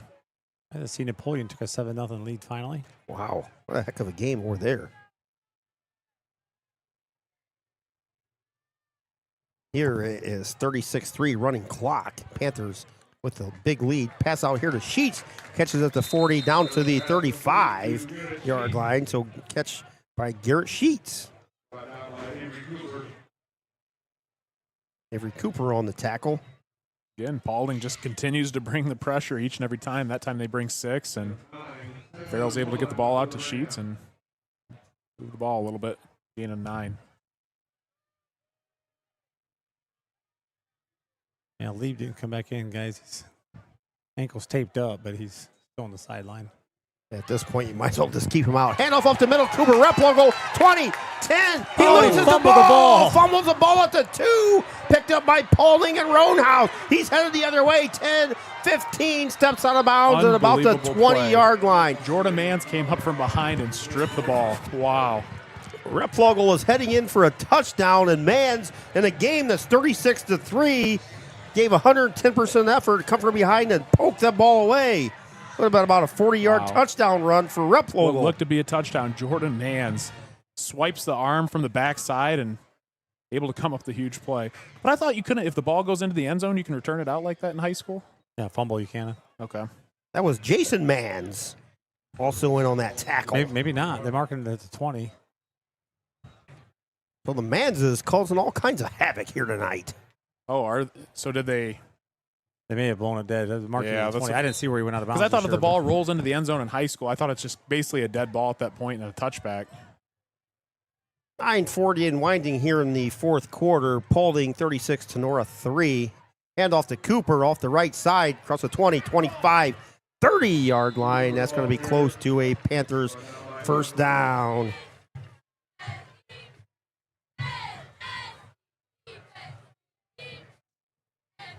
I'll tell you what, guys, I know before the game, Paulding's playing some excellent football right now. We gave Jalen Mans his Player of the Week shirt. His brother Jordan's sure trying to match that with the performance tonight. 3 receiving touchdowns, a touchdown, saving strip there too. Yeah, Paulding has been impressive here tonight from about the 2-minute and a half on. Hunt takes the snap in the shotgun, throws a slant over the middle, intended for Jordan Mans, just out of his reach. And I don't know if you want to throw slants over the middle right now with your team leading 36-3, guys. That's what I was thinking. You put your receivers in a danger zone there for no reason whatsoever. You got the game in hand. Just if you're going to throw the ball, don't be setting your receiver up to get punished. Yeah, Garrett Sheets, Owen Reynolds there, and the last thing you want to do is get your receiver hurt for the next game. You know what I mean? Going into the playoffs. 3rd down and 2 for the Panthers offense. Quick flare out there. I don't know if that was caught or not by Roanhouse. I think it's caught, but it was right at the line. It was right at the line of scrimmage, so no gain on the play. It's going to bring up 4. They gave him a half yard. It's going to be 4th and a long yard. Kind of a little bit of a bad ball there by Hunt. I'm not sure what happened if he didn't have a good handle on it, but kind of underthrew it. But Roanhouse is able to come back to it, make a play, and catch. Mariners and Blue Jays in baseball tied at 2 in the bottom of the 8th. What the heck time that game starts? 6 o'clock? Good Lord. Paulding's going to punt here. And back to punt for Paulding. Is that Easton Lehman? So Lehman doing a lot of kicking duty here in the second half. Lehman going to kick from about his 20. High line drive kick all the way back at the 30 over the head of Shively. Touchdown there by Paulding and Emmett Barnes at about the 28-yard line, 27. Let's see where they spot it. But again, thanks to Coach Ben Barton for giving us that information. Him and Matt Orlano have a fantastic. I think they coach a lot of sports together over there at Paulding. And good friends forever. Need to get Mr. Chad Adams back in your coaching circle, guys. Chad doesn't have anything to do. He just golfs all the time. Need to get him back into the coaching profession. Chad does a lot of woodworking, though. He's a fantastic woodworker, so he'll be like, I'm good, guys. Every time I go over to Paulding in the last decade plus, Coach Barton and Tyler Aaron, the old AD, was fantastic over there. Paulding and their athletic program have been more than welcome to us every time we head over there to excellent food and great wings, guys. Oh, my word. Smoked chicken wings. If you like smoked chicken wings, you got to go to a Paulding football game. Great I can't remember who the vendor was, but. Oh, my goodness. Fantastic pizza, great wings, you name it. Hey, but there's no chicken in a cup over there. There's no chicken in a cup. 36-3 here as we hit the 7-minute mark. Hand off to Hattemer over the left side. He's hit at the line of scrimmage and immediately brought down.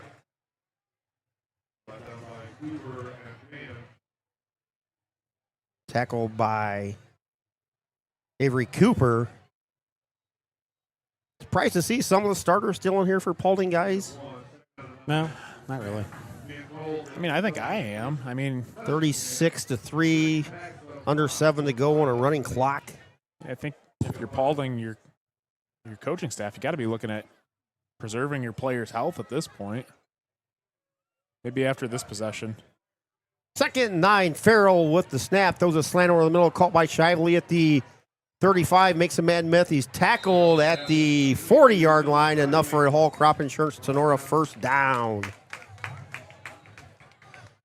Rams offense has been hit and miss tonight for sure. Yeah, nice catch. Nice move with Shively. Total yardage. Paulding has run 58 plays for 406 yards. The Rams 41 plays for 154 total yards. Paulding defense came in averaging just 201 yards against tonight. Farrell under pressure. Takes the snap, runs near side. He's grabbed out of bounds over here by, I'm not even going to try and pronounce that. Omanayan? Yes. Thank you, Logan. I would have butchered that one. So nice hustle on the play by the Panther defense. Gain of about 3 for Owen Farrell. It's going to be 2nd down and 7 for the Rams offense as the continuous clock is close to 5 minutes here in the 4th quarter. Farrell throws it out of the backfield, caught by Sheets at the 46, where he's brought down there by Emmett Barnes. Now you're seeing Paulding rolling out their starters here on this drive on defense, so getting some of the backups and JV kids in. If there's any bright side to the game tonight, guys, which off the field will be out of here by 9:40 at the latest. You know you can't say that yet, right? We're going to do a flag throwing contest. And we had that last week. We had our 29 flags enough later. Flags for a month last week. Farrell on this 3rd and 4. Oh, grabs nice it. Move. Took it across the 50, close to the Paulding 45. He was hit. But that's enough for a first down. Another nice spin move by Owen Farrell out of the backfield there. Officially going to put it at the Paulding 47. It's the second nice spin move we've seen out of Farrell tonight. And Owen took a hard hit at the end, too. He did, but number 4, Emmett Barnes, went flying on that spin move and flew for about 5 yards right past Owen. So Owen putting on that spin cycle show here tonight. Been very aggressive on the run tonight. Another first down for Tinora. Maybe a little bit too late, too little too late. Sheets moves from the near side to the far side. 3 receivers on that far side. Farrell looks, those over here near side, caught by Shively at about the 40-yard line of Paulding. Gain of about 5, maybe 6 on the play for the Tinora offense.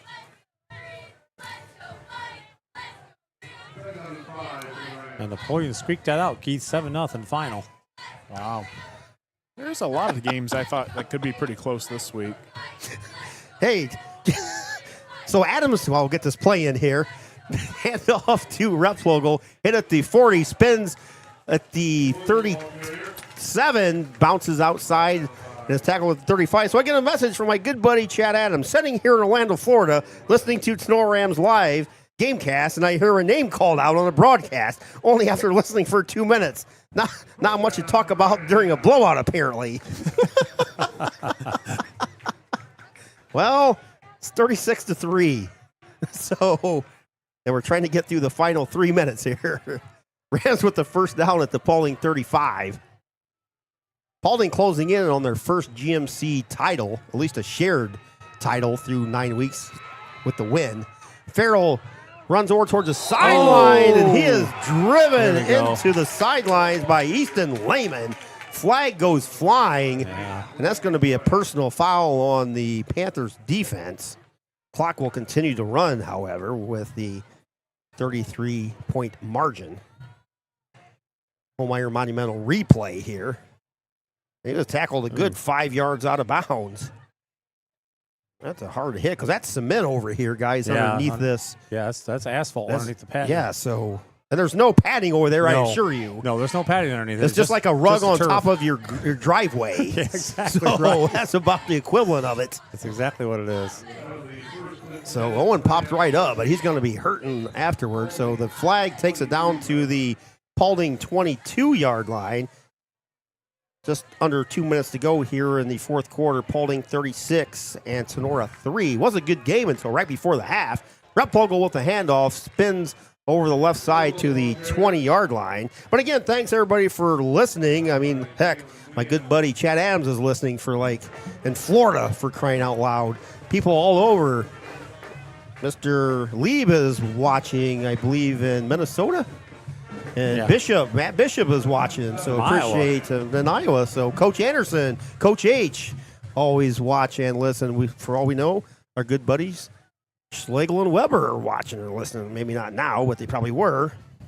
But thanks everybody for tuning in to Tinora Rams Live on this Friday night as Paulding closes in on their first GMC championship. Deep throw in the far corner of the end zone. Up there it is, caught by Owen Reynolds for a 19-yard touchdown with 54 seconds to go in the game. So Reynolds with another touchdown. I think that's his 9th on the season. At least it stops the bleeding a little bit here and puts some more points on the board, but nice catch by Owen Reynolds on the Homeyer Monumental replay. Nice job back in the back quarter of the end zone, able to high point the football and come down with it with a nice catch. Nice job, Owen Reynolds. Now that'll stop the running clock for the last 54 seconds. Yeah, that's my fault on that. Parker Hancock on for the extra point. I would assume the Rams are not going to stop the clock, even though they have 3 timeouts remaining. Hancock's extra point is up, and it's good. So the Rams, with the extra point, close it to 36-10 with 54 seconds to go in the contest. But Paulding moved to the Green Meadows Conference 4 years ago, I believe, after they were in the Northwest Conference for decades upon decades. So this victory tonight will at least give them a tie for their first ever GMC title in football. So Coach Menzie has brought the Panthers football program a long ways, guys, in just a few years. Yes, absolutely. Done a nice job over there. Like Logan mentioned earlier, these guys are flying to the football. They like to hit. Very aggressive. And I tell you what, it's fun to watch them. Fun to watch. Coach Menzie's done a tremendous job at putting together a solid coaching staff over there. You know, you can tell the coaches or the kids are well coached and they do their assignments and they do it well. And it also helps to have some freak athletes too. Absolutely. I mean, they've got some very, very talented players on their team, but I'll tell you what, all their kids play hard and they play physical each and every down. 2021, guys, they were 0-10. 2022, they were 1-9. 23, 6-4. Last year, 7-3. And this year, soon to be 9-0. Soon to be 9-0. So Coach Menzie and the staff have done a fantastic job as Hancock with a little line drive kick hits it to 30, picked up by one of the up-men. He just falls down at the 21-yard line. That was Easton Lehman on the recovery. Something that's crazy with Paulding. I believe, they only have 25 kids listed on the roster? I think 27, Logan? I mean, still mid-20s. I mean, it takes a tough team to play with that limited amount of kids. Kids playing both sides of the ball, taking a lot of snaps, And I'm sure there's a lot of them out there that are gutting through injuries and doing whatever they can to stay healthy, and whether it's rehabbing or whatever to stay out there. But, that Paulding team is a very tough team, that's for sure. Yeah, 27, Logan, on their roster. So, yeah, fantastic job by Coach Menzie. And Paulding is currently 5th in Division 6 Region 22. They'll get a few points out of this victory tonight, but I don't know if that's going to be in the top 4 yet. Top 4 gets a first-round bye, but regardless, Paulding is in line for a home game, if nothing else, in the first round. So, snap to Hunt. He just takes a knee with 45 seconds to go. Paulding's going to have to snap the ball one more time. Stay tuned. Coming up, we'll have the Bidlack Insurance and Investments postgame show. And then we'll have our Patriot Outdoor Hunting play of the game. And I think we just saw it. I think we just saw it with Owen Reynolds, honestly, didn't we? I mean, there's really not too many highlights from the Rams here tonight. So Paulding takes a knee with 20 seconds to go. So the Paulding Panthers will come in and defeat the Tinora Rams 36-10. So Paulding at least has a tie for their first ever GMC championship. So congratulations to the Paulding Panthers and Coach Menzie as they can officially print those T-shirts. Print them up. You'll print them up. GMC Champs 2025. So make sure you get that shirt ordered because I'd be printing them out tonight. Get the press running. Start them up. Your first GMC conference title. If I don't have a T-shirt by tomorrow at noon, I'm not going to be happy. So if anybody knows anybody in Paulding that owns a print shop over there, call them up now. Print those shirts. Paulding 2025 GMC Champs. We'll be back with our post-game show right after this time out here on Tinora Rams Live.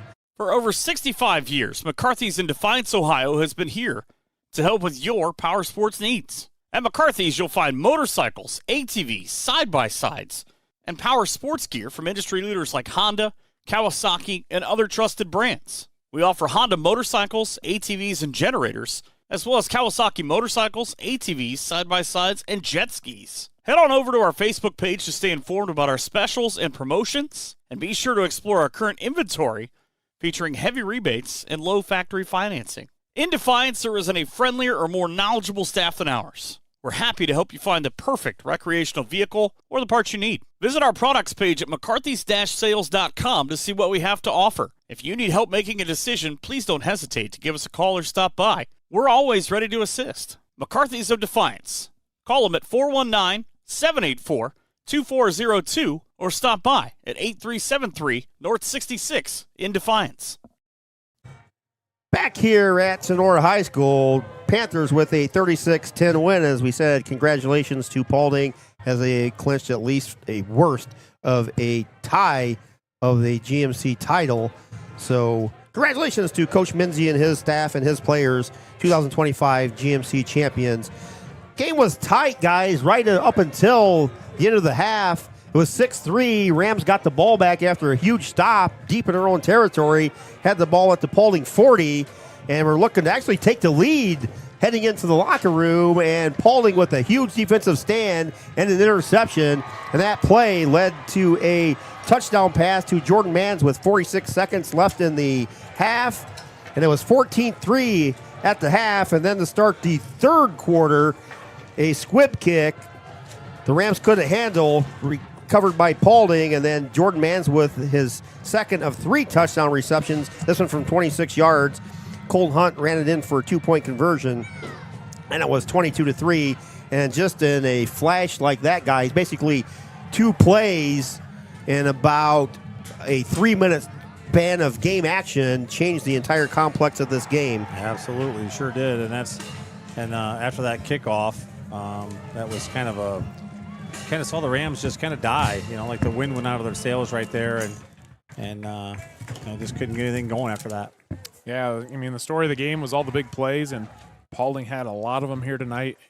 We saw Jordan Mann's 3 receiving touchdowns, big plays on defense by Jalen Manns and Blake Roanhouse with the interceptions and turnovers. And, Paulding, just was the better team tonight. They got a lot of good athletes, and, it really proved us, and everyone else, I'm sure, wrong. The big thing was, their weakness of schedule throughout the year, and, they've definitely proved people wrong, and they're definitely deserving of the respect and, their first clinching of a GMC title. So congratulations to them. Looking at the final numbers, Rams 49 plays, 201 yards. The majority of those, I guess not a majority, but probably a third of those were on their final drive. Paulding ran 60 plays for 400 total yards. So, Coach, final thought? I just going to say they definitely deserve the respect because they absolutely they got the athletes, and like you said, with only 20 some kids in the roster, less than 30. Just say that. How about that?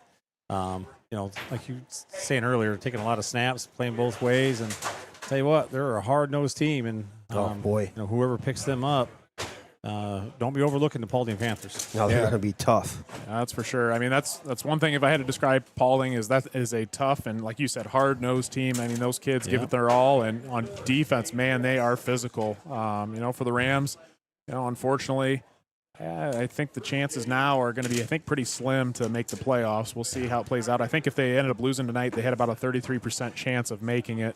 But if they win next week, but they still need to keep their heads up, and you got one more game to play and got to make the most of it. Edgerton's going to be a tough opponent next week, and Tenora's going to have to get healthy and finish the season strong. So, time for our Patriot outdoor hunting play of the game, guys, and not really many highlights to choose from, but we had one in specific. So, guys, our Patriot outdoor hunting play of the game was it's got to be the Owen Reynolds touchdown.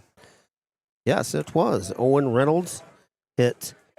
Farrell hit Owen Reynolds for a 19-yard touchdown late in the fourth quarter, and that will be your Patriot outdoor hunting play of the game. Looking at some scores, Shawnee over Van Wert, 38-17. Salina, 45. Otto Glandorf, 21.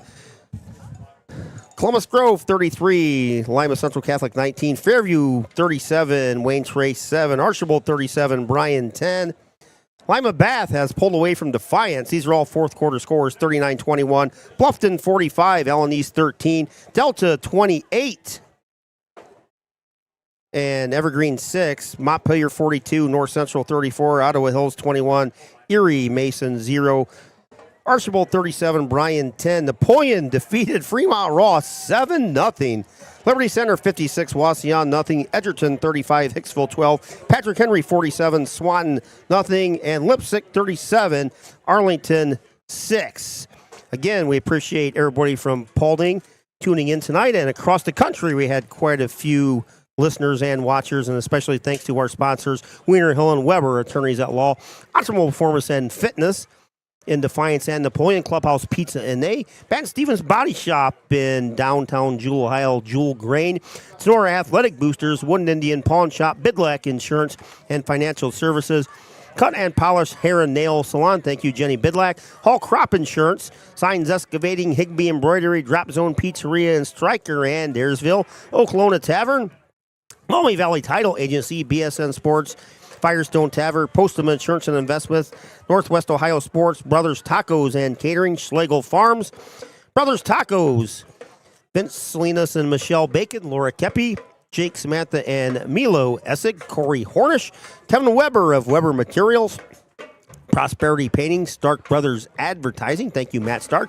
Matt Yost of Remax Realty, Straight Line Lawn Care, Mossy Oak Properties, thank you, Kenton McQuillan, Brandon Ensign of Ensign's Pub, Mr. Jeremy Bainfeld of Patriot Outdoor Hunting. Don't forget, Jeremy's still looking for those 2 adults and 2 youths for the middle of January getaway. If you're a veteran, get a hold of Jeremy Bainfeld at Patriot Outdoor Hunting.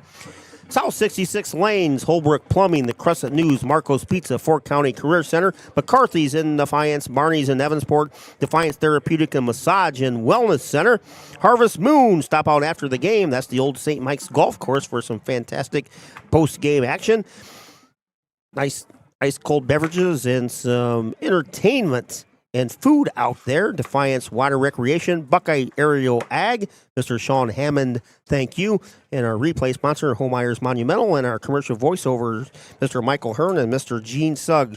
So for the guys, Coach Fairchild, Dr. AJ, Dr. Logan, and Mr. Jason DeWise, this is Keith Brown from the final time here at home at Just Enough Cresswell Stadium at Tinora High School. The Paulding Panthers defeat the Tinora Rams here on this gorgeous Friday night here at the stadium.